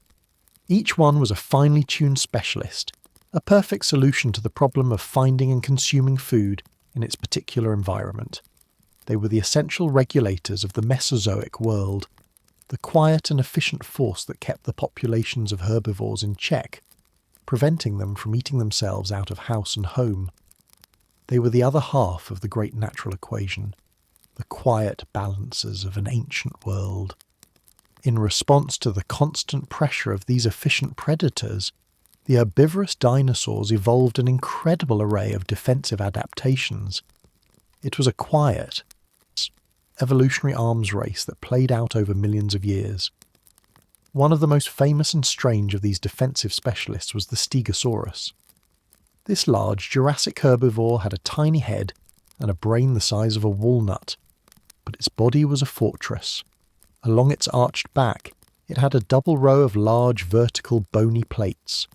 For a long time it was thought these plates were for defence, a form of armour, but they were filled with blood vessels and were likely not very strong. A more modern and peaceful theory is that they were used for display, to attract a mate, or perhaps as giant radiators, to help this large animal regulate its body temperature. It could pump blood through the plates to cool off in the heat, or absorb the sun's rays to warm up in the cool morning. Its true weapon was at the end of its tail. There it sported 4 long, sharp, bony spikes, a formidable weapon that paleontologists call a thagomizer. A Stegosaurus could swing this powerful tail with incredible force, and fossil evidence, such as an Allosaurus vertebra with a puncture wound that perfectly matches a thagomizer spike, shows that they used this weapon to devastating effect. The Stegosaurus was a walking paradox, a gentle, small-brained herbivore equipped with one of the most dangerous weapons in the Jurassic world, a quiet testament to the incredible solutions that evolution can produce. Later in the Mesozoic, during the Cretaceous period, another spectacular group of armoured herbivores emerged, the ceratopsians, or horned dinosaurs. The most famous of these is, of course, the Triceratops. Imagine a creature the size of an elephant, with a huge bony frill protecting its neck, and 3 long sharp horns on its face, one over each eye, and a smaller one on its nose. This was a formidable sight. The frill itself, like the plates of a Stegosaurus, was likely used primarily for display, a great billboard for attracting mates and intimidating rivals, but the horns were pure functional weapons. A herd of Triceratops forming a defensive circle with their horns pointing outwards would have been an almost impenetrable fortress for even the largest predator, like a Tyrannosaurus rex. But the Triceratops was just one member of a large and diverse family. There were ceratopsians like Styracosaurus, whose frill was adorned with a crown of long, fearsome spikes. There was Cosmoceratops, with an incredible 15 horns and horn-like structures on its skull. Each species had its own unique and often bizarre headgear. They also possessed another powerful weapon, a sharp, parrot-like beak at the front of their mouths, which they used to snip off tough vegetation. Behind this beak, they had powerful batteries of teeth that were perfect for shearing and grinding up the tough flowering plants that were becoming common in the Cretaceous. These horned dinosaurs were the bison of the Cretaceous, vast herds of powerful, well-armed herbivores that were a central part of the late Mesozoic ecosystem. They were the magnificent horned guardians of the Cretaceous plains. Let us take a moment to appreciate the quiet, beautiful balance of this ancient dance. For every evolutionary advance made by the predators, the prey would respond. The theropods evolved more powerful bites and sharper teeth, and in response the herbivores evolved thicker hides, more effective armour, and more dangerous weapons. It was a silent generational conversation between hunter and hunted. The ankylosaurs, another group of armoured dinosaurs, took this to the extreme. They were living tanks, their bodies covered in a thick mosaic of bony plates, and at the end of their tails they had a huge bony club, a single, well-aimed swing from this tail club could shatter the leg of a T-Rex. This co-evolutionary dance is what drives much of the diversity of life. The constant pressure of predation pushed the herbivores to become more defensive, and the ever-improving defences of the prey pushed the predators to become more cunning and powerful. It was not a relationship of hatred or malice, but one of deep, ecological necessity. Each side of the equation made the other stronger, fitter, and more resilient. It was a perfectly balanced system, a quiet, epic drama of survival that played out every day in the forests and on the plains of the Mesozoic world, a dance that ensured the continued strength and vitality of all life. It is important to remember that the dinosaurs we have discussed are just a tiny fraction of the incredible diversity that existed. The dinosaurs were not a single monolithic group. They were a vast and sprawling family tree with thousands of species that came in an astonishing variety of shapes and sizes. There were the ornithopods, or bird-footed dinosaurs, like the duck-billed hadrosaurs. These were some of the most common and successful herbivores of the Cretaceous, known for their elaborate head crests, which were likely used as resonating chambers to produce loud, booming calls to communicate with each other. There were the pachycephalosaurs, the thick-headed lizards, strange bipedal herbivores with incredibly thick dome-shaped skulls, which they may have used in headbutting contests, much like modern bighorn sheep. There were tiny feathered theropods no bigger than a chicken, and there were strange long-clawed herbivores like Therizinosaurus, a theropod that had evolved to eat plants, with giant scythe-like claws on its hands that were likely used to pull down branches. For every famous dinosaur like T-Rex or Triceratops, there were hundreds of other lesser-known species, each one perfectly adapted to its own specific niche in the ecosystem. To wander through the Mesozoic would be to witness a world teeming with an almost unimaginable variety of reptilian life, a rich and complex tapestry of forms that filled every corner of the terrestrial world. And as some of these creatures continued to dominate the land, another group was about to conquer a new and challenging realm, the sky. Having observed the magnificent creatures that ruled the land and the sea, let us now lift our gaze to the sky. The warm, dense air of the Mesozoic was not an empty space. It was a vast and open highway for a new and remarkable kind of life, the first vertebrates to ever achieve the miracle of powered flight. Long before the first bird took to the air, the skies belonged to the pterosaurs. It is important to remember that these creatures were not dinosaurs, but a closely related parallel branch of the reptile family tree. They were the pioneers of vertebrate flight, and their solution to the challenge of getting airborne was unique and ingenious. Imagine a creature with a light hollow-boned skeleton, much like a bird.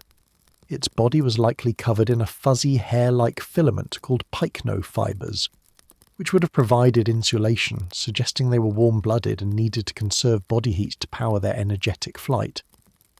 But their wings were unlike anything that exists today. The wing was formed by a membrane of skin and muscle that stretched from the side of the body to a single, spectacularly elongated fourth finger on each hand. The other three fingers were small and clawed, likely used for climbing or gripping. This created a vast leathery sail, a living kite that could catch the wind. The earliest pterosaurs from the Triassic period were relatively small, with long tails that often had a vein at the end, which they would have used as a rudder for stability. But as they evolved, they became larger and more sophisticated. The later pterosaurs of the Jurassic and Cretaceous had short, stubby tails, and their brains show enlarged areas for balance and coordination, indicating they were incredibly skilled and agile flyers, as capable in the air as any modern bird.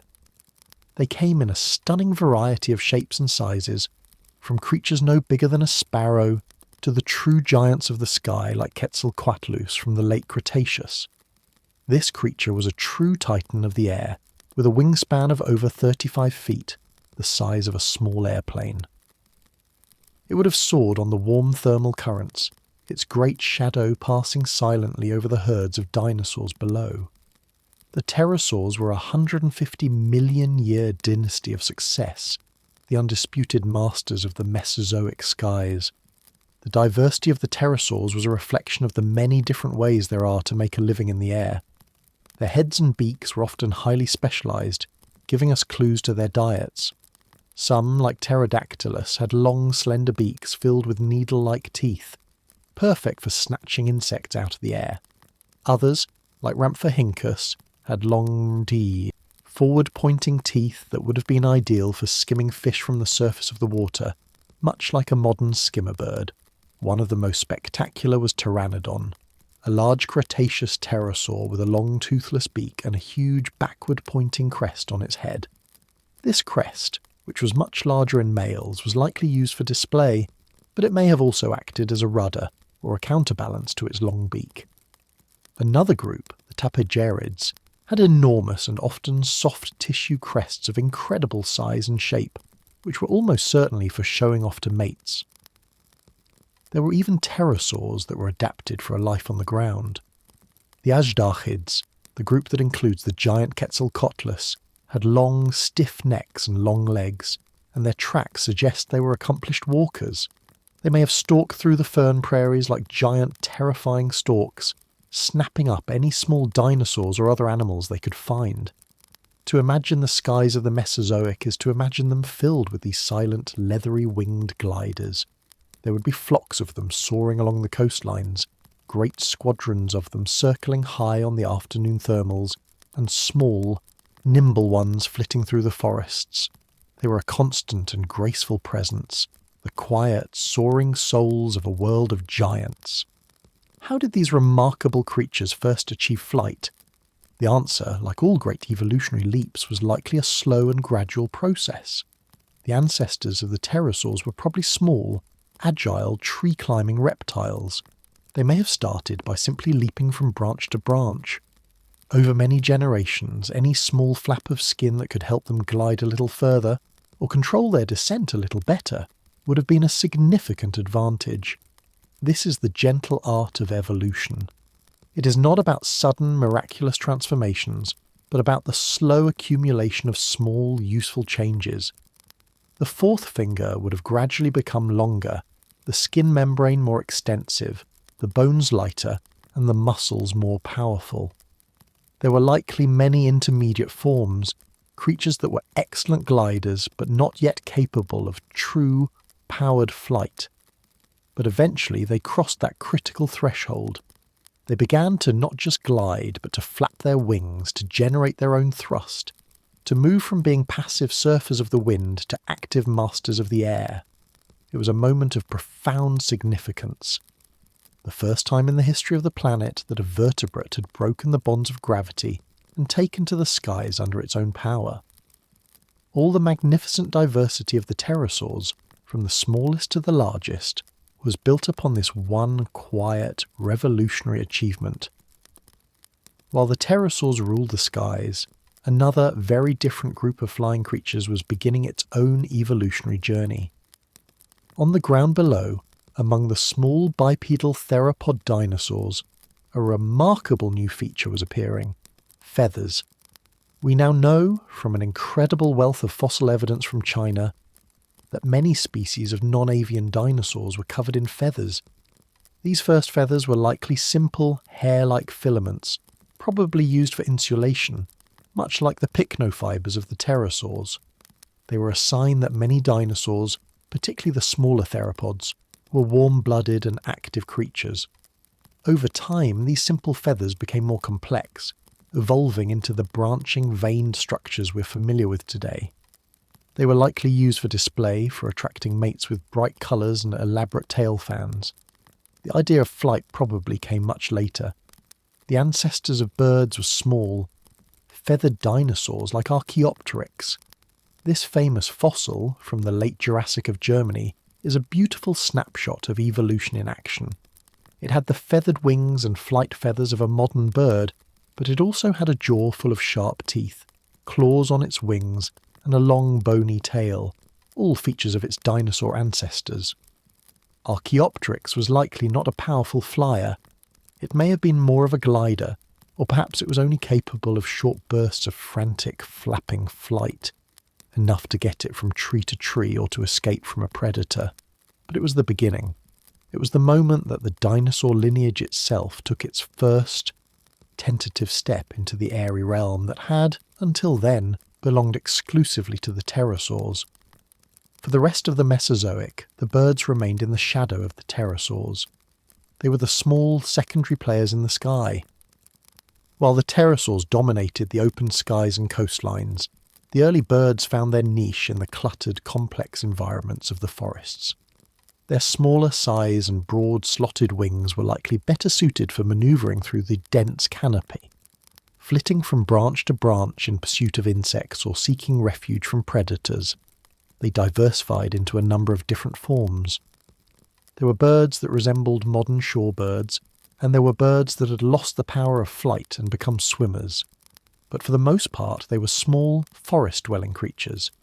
To a triceratops munching on ferns, a small flock of early birds taking flight from a nearby tree would have been a minor, unremarkable event, like a scattering of sparrows in a modern park. It would have been impossible to predict that these small, feathered dinosaurs would be the ones to survive the great extinction that was to come, and that the giant, magnificent pterosaurs would vanish forever.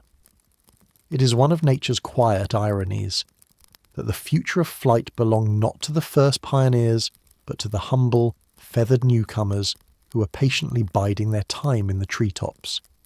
The story of the age of dinosaurs is naturally dominated by the dinosaurs themselves, but their world was not empty of other life. In the shadows of the giants, in the undergrowth and in the burrows, a host of smaller creatures lived out their lives, including our own distant ancestors. While the dinosaurs ruled the day, another group of animals was beginning to claim the night. These were the first mammals. Like the first dinosaurs, their origins stretch back into the Triassic period, evolving from a group of reptiles known as the cynodonts. These cynodonts were already becoming quite mammal-like, with differentiated teeth and possibly even fur and whiskers. But the true mammals of the Mesozoic were, for the most part, very small creatures. The vast majority were no bigger than a modern shrew or a mouse. For 150 million years, while the dinosaurs grew to immense sizes, the mammals remained tiny. This was not a failure. It was a highly successful survival strategy. By being small, they could hide from the dinosaurs. They were creatures of the leaf litter, of the hollow logs, and of the underground burrows. They were largely nocturnal, emerging under the cover of darkness when the large, sun-loving dinosaurs were less active. This is a legacy that we still carry with us. Most modern mammals have eyesight that is better adapted for low-light conditions, a relic of our long history as creatures of the night. These early mammals, like Repenomamus or Megazostrodon, were likely warm-blooded, covered in fur, and had a keen sense of hearing and smell, senses that are highly effective in the dark. They were probably insectivores, using their sharp, complex teeth to crunch through the exoskeletons of beetles and other insects. Some may have eaten seeds, and a few larger ones, like the badger-sized Repenomamus, even ate small dinosaurs, as evidenced by a fossil found with the bones of a baby Psittacosaurus in its stomach. But for the most part, they were the quiet, hidden whispers in the undergrowth. They were playing a long, patient game of survival. They could not compete with the dinosaurs in the open, so they thrived in the margins, in the world beneath the giants' feet. It was a strategy of quiet persistence that would eventually pay off in the most spectacular way imaginable. The long period of living in the shadows of the dinosaurs was not a time of evolutionary stagnation for the mammals. It was a time of quiet and intense innovation. They were honing the key adaptations that would define them as a group. One of the most important of these was their teeth. While a reptile's teeth are usually simple, peg-like structures that are all the same, a mammal's teeth are highly specialised into incisors for nipping, canines for piercing, and molars for grinding. This dental toolkit allowed them to process a much wider variety of foods with greater efficiency. Their molars, in particular, with their complex cusps and ridges that fit together perfectly, were a major evolutionary breakthrough. Another key innovation was their method of reproduction. While most reptiles lay eggs, mammals evolved to give birth to live young and to nourish them with milk. This allowed them to invest more care in a smaller number of offspring, increasing their chances of survival. It also freed them from the need to find a safe place to lay eggs, a significant advantage in a world full of egg-eating predators. Their brains were also changing. The areas of the brain associated with smell and hearing, the crucial senses for a nocturnal creature, were becoming larger and more complex. They were developing the keen senses that would allow them to navigate their dark, dangerous world. They were also likely warm-blooded, or endothermic, which means they could generate their own body heat. This is a very energy-intensive strategy, but it allowed them to be active at night and in cooler temperatures, giving them access to a whole different time of day than the dinosaurs. All of these adaptations, the teeth, the milk, the bigger brains, the warm blood, were perfected during their long, quiet apprenticeship in the Mesozoic. They were the little mammalian hopes, the secret weapons being developed in the shadows, waiting for the moment when the world would change and their time would finally come. The mammals were not the only small creatures living in the dinosaurs' world. The ancient lineages of amphibians also continued to thrive, much as they always had. The warm, humid and wet conditions of the Mesozoic were a paradise for frogs, salamanders and their relatives. They lived in the ponds and streams, in the damp leaf litter of the forest floor, and in the wet, swampy lowlands. While some truly giant amphibians had existed in the Triassic, like the crocodile-sized Mastodonsaurus, the amphibians of the Jurassic and Cretaceous were, for the most part, small, much like their modern counterparts. There were frogs with surprisingly modern-looking skeletons, and long, slender salamanders that would look perfectly at home in a modern forest stream. They were a quiet and persistent presence, living out their double lives, starting as tadpoles in the water and transforming into adults on the land. Their world was the wet, mossy and small-scale world, a world that was largely ignored by the great dinosaurs. They were a part of the quiet, ancient chorus of life, their croaking calls likely filling the warm, humid nights, a sound that would have been a constant and familiar part of the Mesozoic soundscape. They were the survivors, a testament to the resilience of an ancient body plan that had already weathered several mass extinctions and would quietly weather the one that was to come.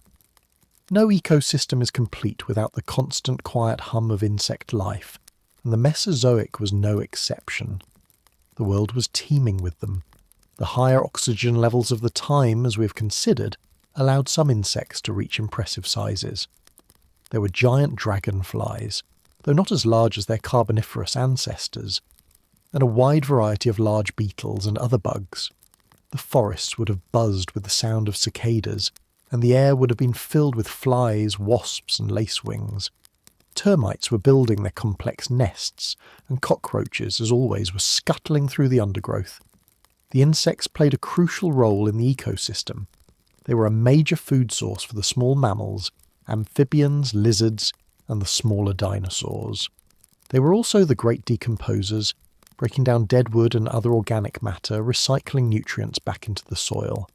And with the arrival of the flowering plants in the Cretaceous, they took on a new and vital role, that of the pollinator.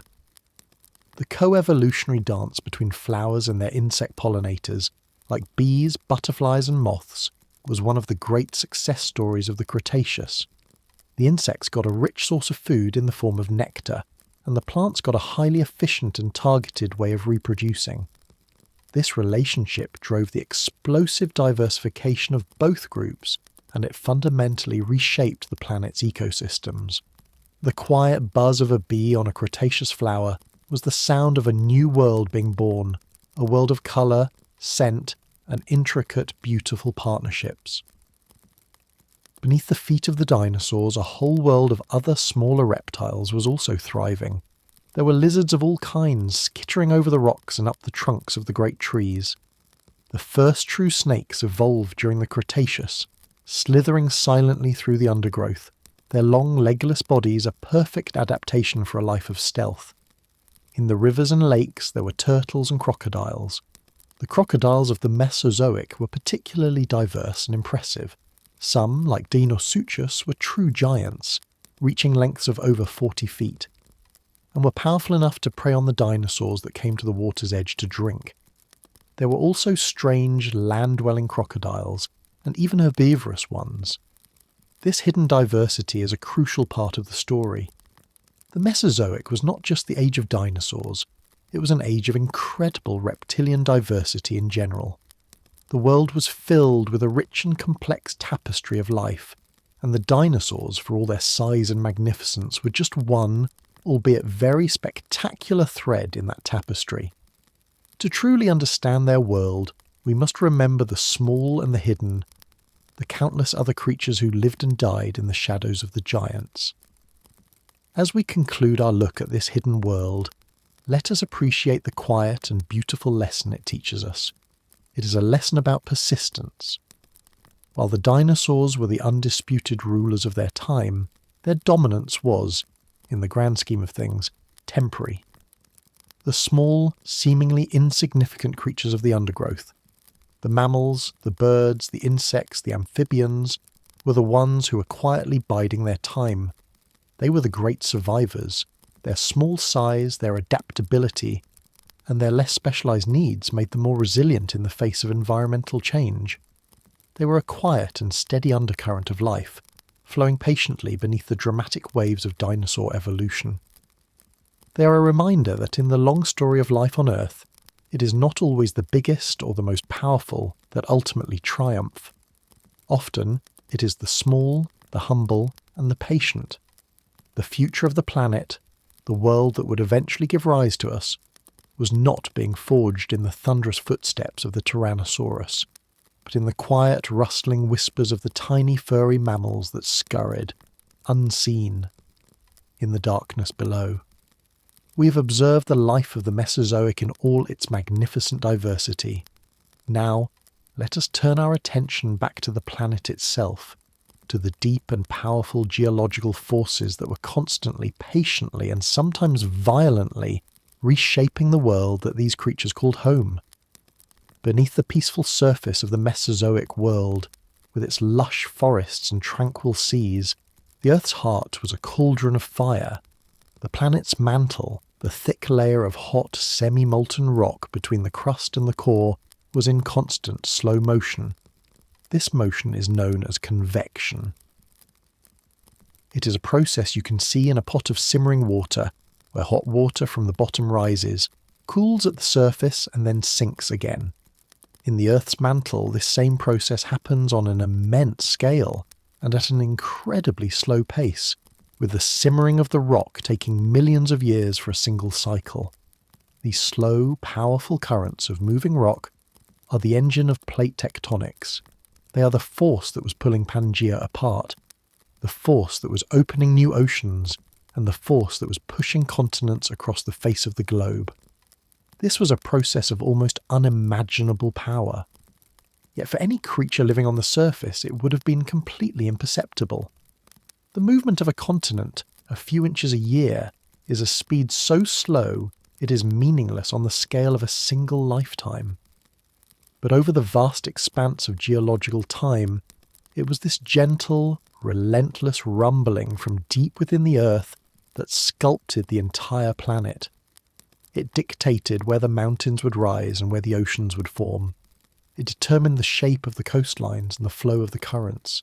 It was the deep, slow and steady heartbeat of the planet, a geological pulse that set the rhythm for the entire Mesozoic era. And sometimes, this deep internal heat would find a way to break through to the surface in a much more dramatic and fiery fashion. Volcanic activity was a constant and defining feature of the Mesozoic world. The breakup of Pangaea was essentially a story of the Earth's crust being ripped apart, and wherever the crust is thinned and weakened, magma from the mantle can find its way to the surface. The mid-ocean ridges, the great underwater mountain ranges where new oceanic crust is being formed, were chains of thousands of active submarine volcanoes, constantly pouring out lava onto the sea floor. Along the great rift valleys on the continents, where the land was being torn asunder, immense fissures would open up, releasing spectacular curtains of fire and floods of molten rock. But it wasn't just happening at the rift zones.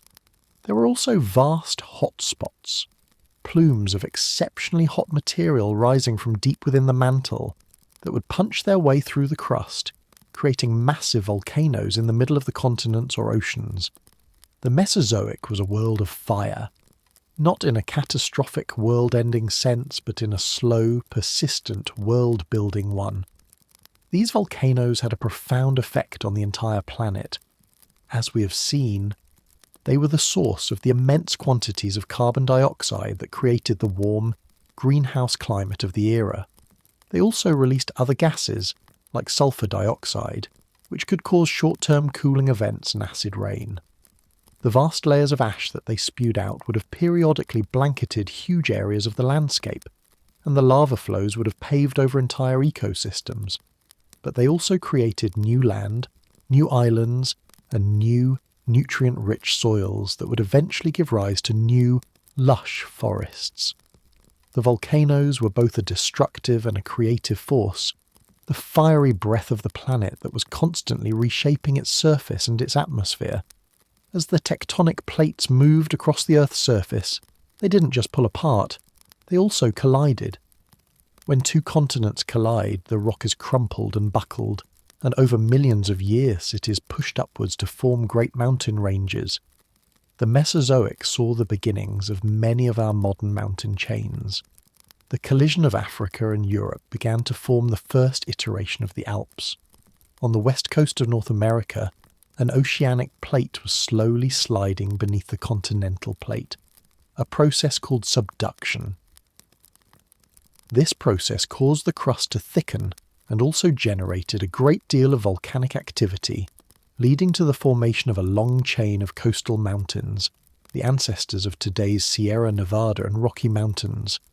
The process of mountain building is one of the slowest and most patient of all geological processes.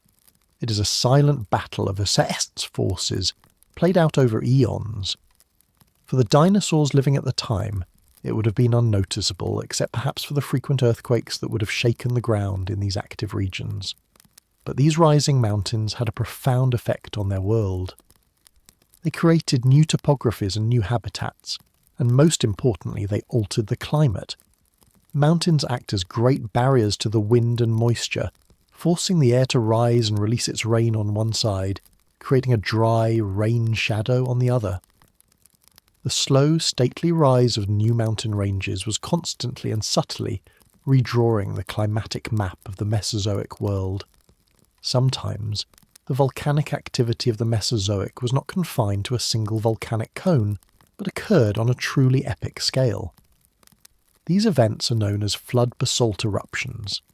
They happen when a massive upwelling of molten rock from the mantle reaches the surface and pours out, not from a single volcano, but from a vast network of long fissures in the ground, flooding the surrounding landscape with an immense sea of highly fluid lava.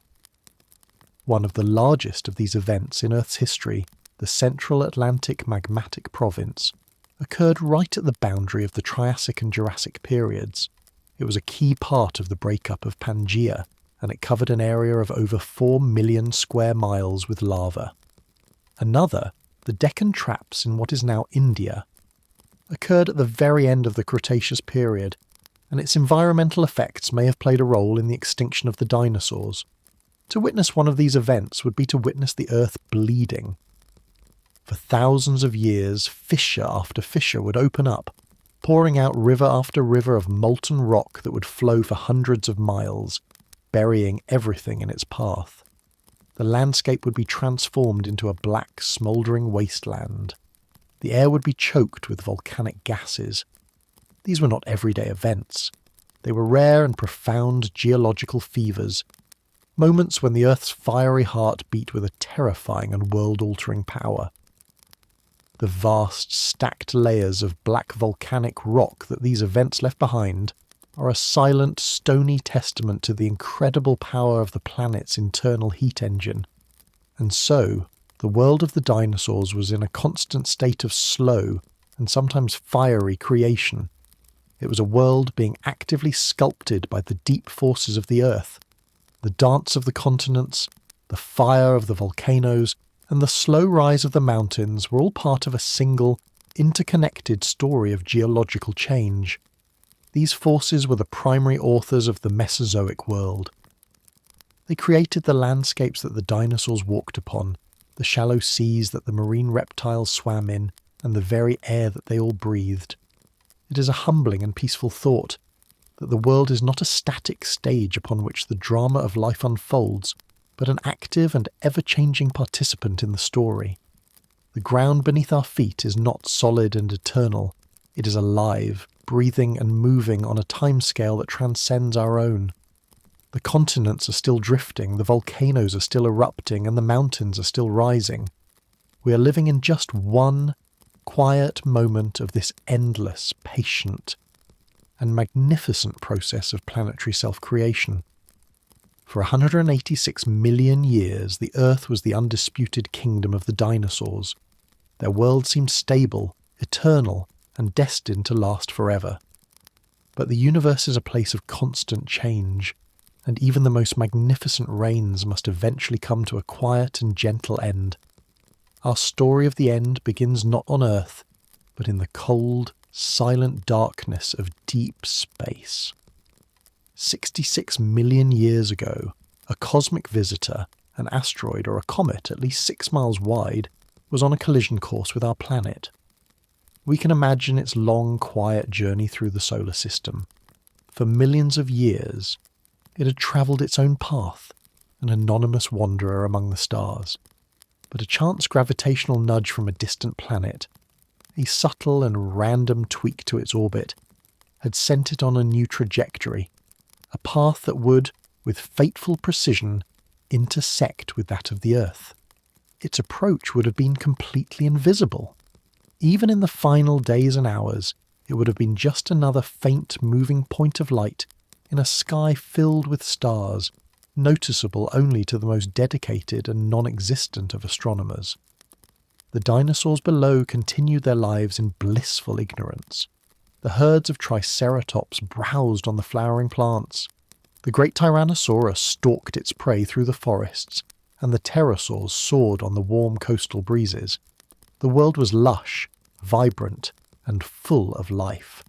There was no sign, no omen, no warning of the profound and sudden change that was about to befall them. The universe, in its vast and silent indifference, was about to deliver a blow that would reshape the destiny of life on our planet forever.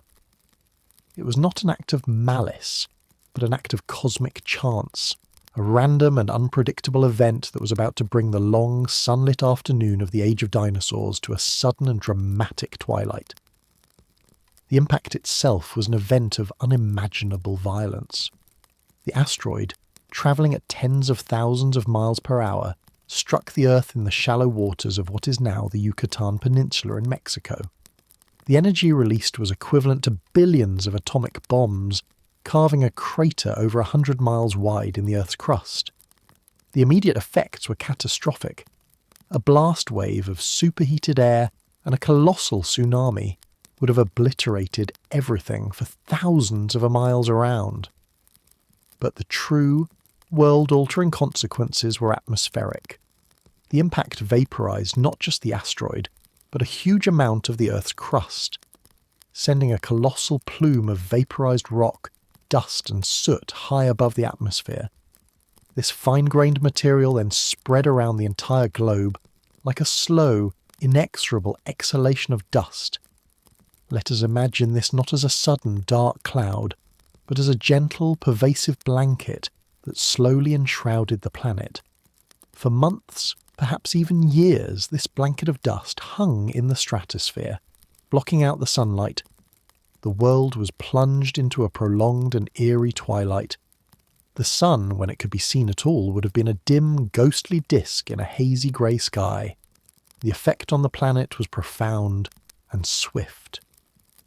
Without sunlight reaching the surface, photosynthesis, the very foundation of the planet's food webs, ground to a halt. The plants began to wither and die. The oceans, starved of the sunlight that fed the plankton, became barren, and with the sun's warmth blocked, the planet's temperature began to plummet.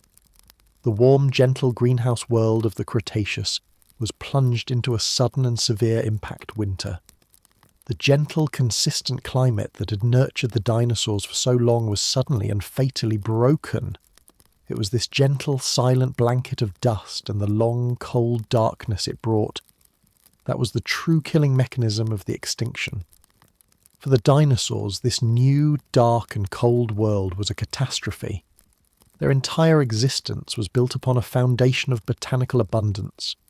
The great herbivores, like Triceratops and the duck-billed hadrosaurs, were faced with a world where their food was rapidly disappearing. The lush green world they had known was turning brown and barren. As the herbivores began to starve and die off, the great carnivores like Tyrannosaurus rex soon found that their food source had vanished as well. The dinosaurs were, for the most part, large animals with high energy demands.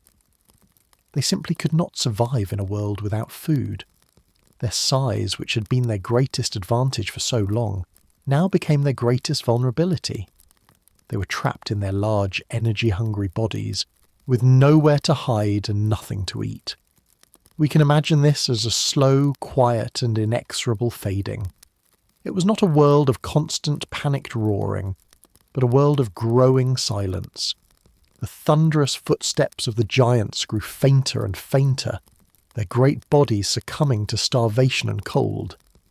It was a twilight, a slow and peaceful descent into oblivion for the magnificent creatures that had ruled the world for longer than any other group of animals in the planet's history. Their reign was ending not in a final epic battle, but in a quiet global famine, a gentle and tragic end to a magnificent story. As the last of the non-avian dinosaurs faded away, a profound silence would have descended upon the land. The world that for 150 million years had been filled with the sounds of their movements and their calls was now quiet. The deep, rumbling footsteps of the sauropods were gone. The heavy tread of the ceratopsians was no more.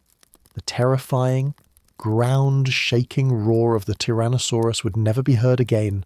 The forests and plains, once teeming with giants, were now empty and still. The silence would have been the most striking feature of this new post-impact world. It was the sound of absence, the sound of a world that had lost its largest and most charismatic inhabitants. The same fate befell the other great reptiles of the Mesozoic. In the skies, the magnificent pterosaurs, some with wingspans the size of fighter jets, also vanished. Their world of warm thermal currents and abundant food was gone, and they could not adapt to the new harsh conditions. In the oceans, the great marine reptiles, the mosasaurs and the plesiosaurs, also disappeared. The collapse of the marine food web, starting with the death of the plankton, had doomed them as well. The beautiful spiralling ammonites, which had graced the seas for so long, also went extinct.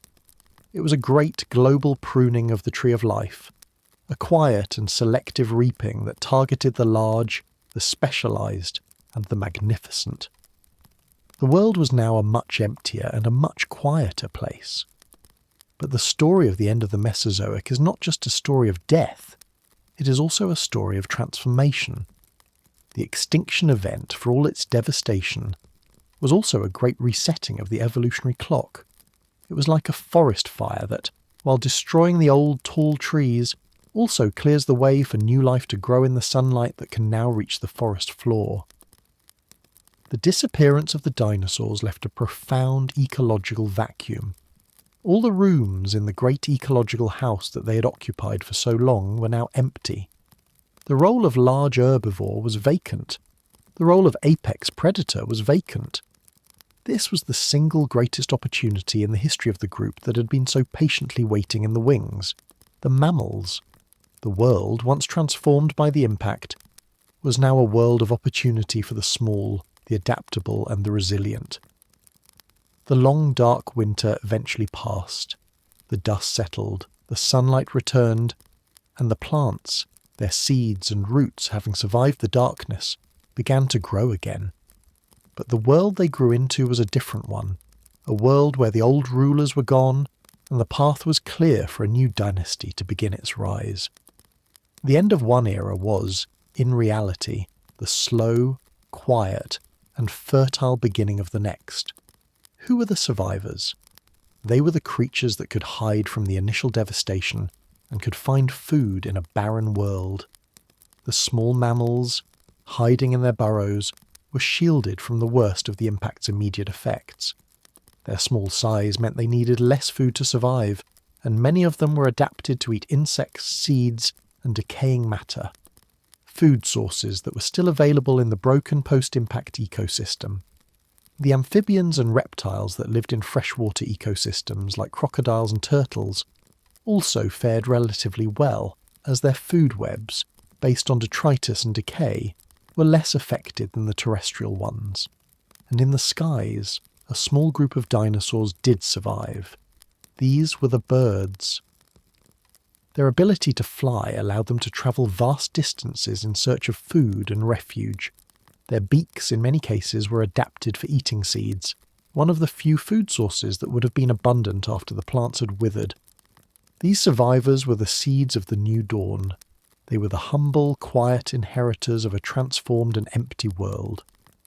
In the profound silence left by the dinosaurs, the first tentative footsteps of the Cenozoic, the age of mammals, were being taken.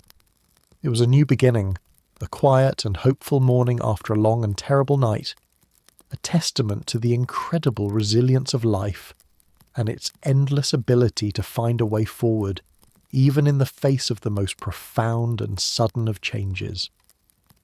Our long, quiet journey is nearing its end.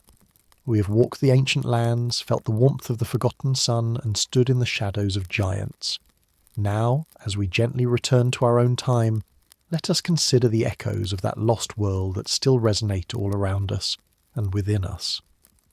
The story of the earth is like a great single river of time, flowing from the deep past through our present moment and on into the unknown future. The Mesozoic Era was not a separate, isolated pond. It was a long, majestic stretch of that same river. The world we inhabit today is a direct and downstream consequence of the events that took place in the age of dinosaurs. The very shape of our continents, as we have seen, is the result of the slow, patient breakup of Pangaea. The Atlantic Ocean exists because the Americas drifted away from Africa and Europe. The Himalayan mountains exist because India, after breaking away from Gondwana, made its long journey north to collide with Asia. The world map we take for granted is a Mesozoic creation. The climate systems, the ocean currents, and the very composition of our atmosphere have been shaped by the long-term geological and biological cycles that were at play during that time. Our journey back to the Mesozoic is not just an act of historical tourism. It is an exploration of our own planet's deep and formative youth. It is a way of understanding the foundational currents that have shaped the world we stand upon. The river of time flows ever on, and the waters that pass us by today still carry the subtle, ancient currents of that long-ago world, a quiet and reassuring reminder of the planet's immense and unbroken history. How do we know any of this?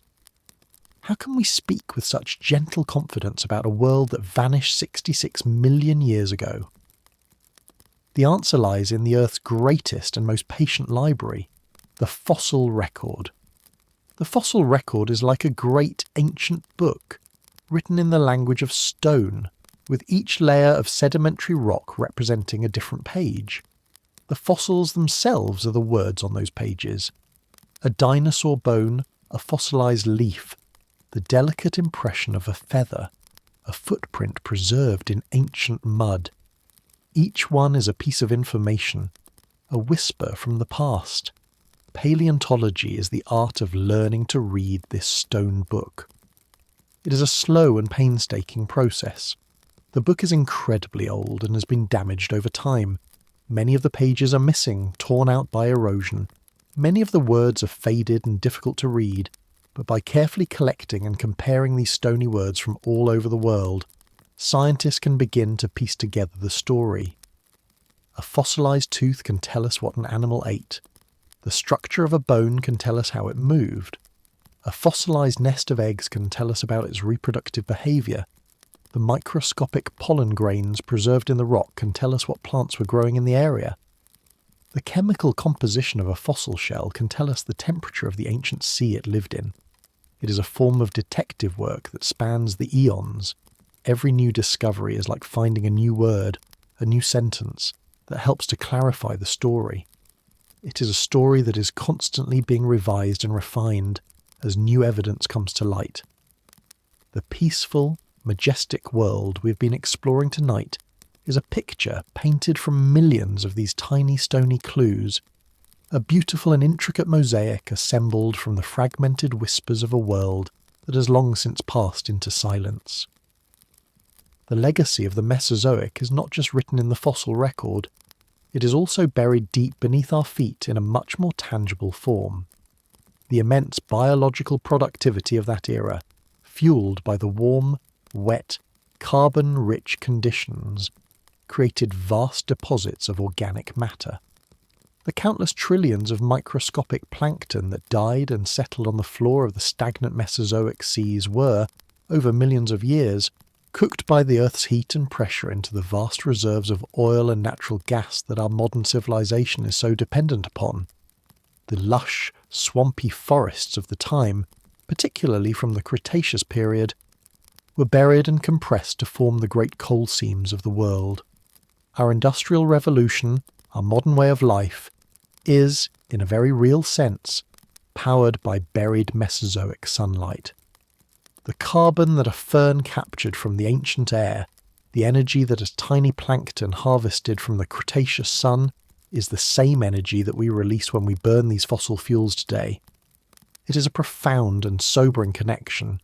We are, in our daily lives, in a direct and intimate relationship with the biological and atmospheric systems of the age of dinosaurs. Their world's ancient breath has become our modern world's fire. Perhaps the most beautiful and immediate echo of the Mesozoic world is one that we can see and hear every single day. The dinosaurs did not entirely disappear. One small lineage, the one that had evolved feathers and the power of flight, survived the great extinction. We call them the birds. Every bird you see, from the pigeon on the sidewalk to the eagle soaring high above, is a living, breathing dinosaur. They are the direct descendants of the small feathered theropods of the Jurassic and Cretaceous. Their hollow bones, their efficient respiratory systems, their feathers, and even the way they care for their young in nests, are all part of their deep dinosaurian heritage. When you look at the scaly feet of a chicken, you are looking at a feature that would be instantly recognizable on its distant Tyrannosaurus cousin. When you hear the song of a robin in the morning, you're hearing the voice of the only dinosaurs to survive the great cataclysm. This is not a metaphor, it is a scientific fact. They are a constant, living and beautiful reminder that the past is never truly gone. It lives on, it evolves, and it continues to grace our world with its presence. The age of dinosaurs never truly ended. It just learned to fly, and it lives on in the cheerful, feathered chorus that greets each new day. If there is one final, peaceful thought to take away from our long journey, it is a sense of the Earth's endless patience. The story of the Mesozoic is a story that played out over 186 million years, a span of time that is almost beyond our ability to comprehend.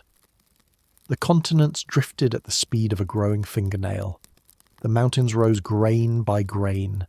Evolution sculpted its masterpieces through countless, tiny, incremental changes over thousands of generations. The planet operates on a timescale that is deep, slow, and profoundly calm. In our own hurried lives, it is easy to forget this deep rhythm of the Earth. We see the world as a static, unchanging backdrop to our fleeting lives. But our journey tonight has reminded us that this is not true. The world is a place of constant, patient, and magnificent change. It is a comfort to know that we are a part of this long, slow story. The patience of the Earth is a quiet reassurance that even the most profound changes and the most dramatic events are just single moments in a much larger and much more resilient story. And so, we find ourselves at the end of our exploration, back in the quiet of our own time, We have walked in a world that no human eye will ever see, a world of gentle giants, of strange and beautiful plants, and of skies filled with creatures that seem to be from a dream. We have learned that this lost world is not so lost after all. Its legacy is in the shape of our continents, in the fuel that powers our world, and in the birds that sing outside our windows.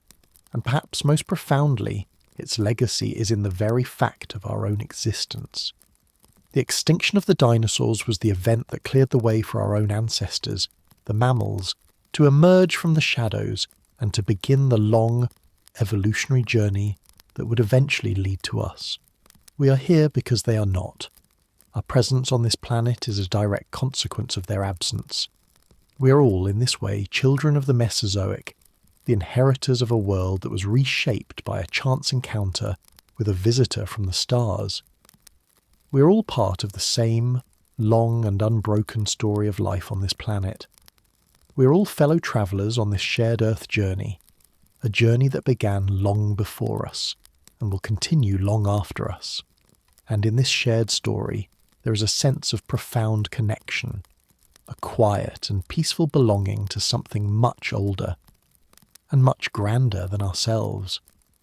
As our journey through the age of dinosaurs comes to a peaceful close, let the echoes of that ancient world settle around you. We have felt the planet's warmth, walked through its evergreen forests, and listened for the quiet footsteps of giants. We have seen that this distant past is not truly distant at all, for its legacy is written in our rocks, in our air, and in the very birds that share our world. The carbon atoms that formed the leaf of a Jurassic fern may now be part of the quiet, gentle breath you're taking. Every inhale is a connection to the planet's long, unbroken story, a story of which you are a precious and integral part. Now it is time to let this story go. You have my full permission to drift away from these ancient thoughts and into the deep, restorative peace of sleep. Let the quiet patience of geological time be your lullaby. There is nothing left to do now but to rest. Sleep well. Thank you for joining us on this journey with Midnight Wanderer. If you feel rested, there is no need to do anything at all. But for another night, perhaps you might like to explore the quiet mysteries of the deep ocean, or wander through the silent, glittering expanse of our galaxy. Until then, may your sleep be deep and your dreams be peaceful.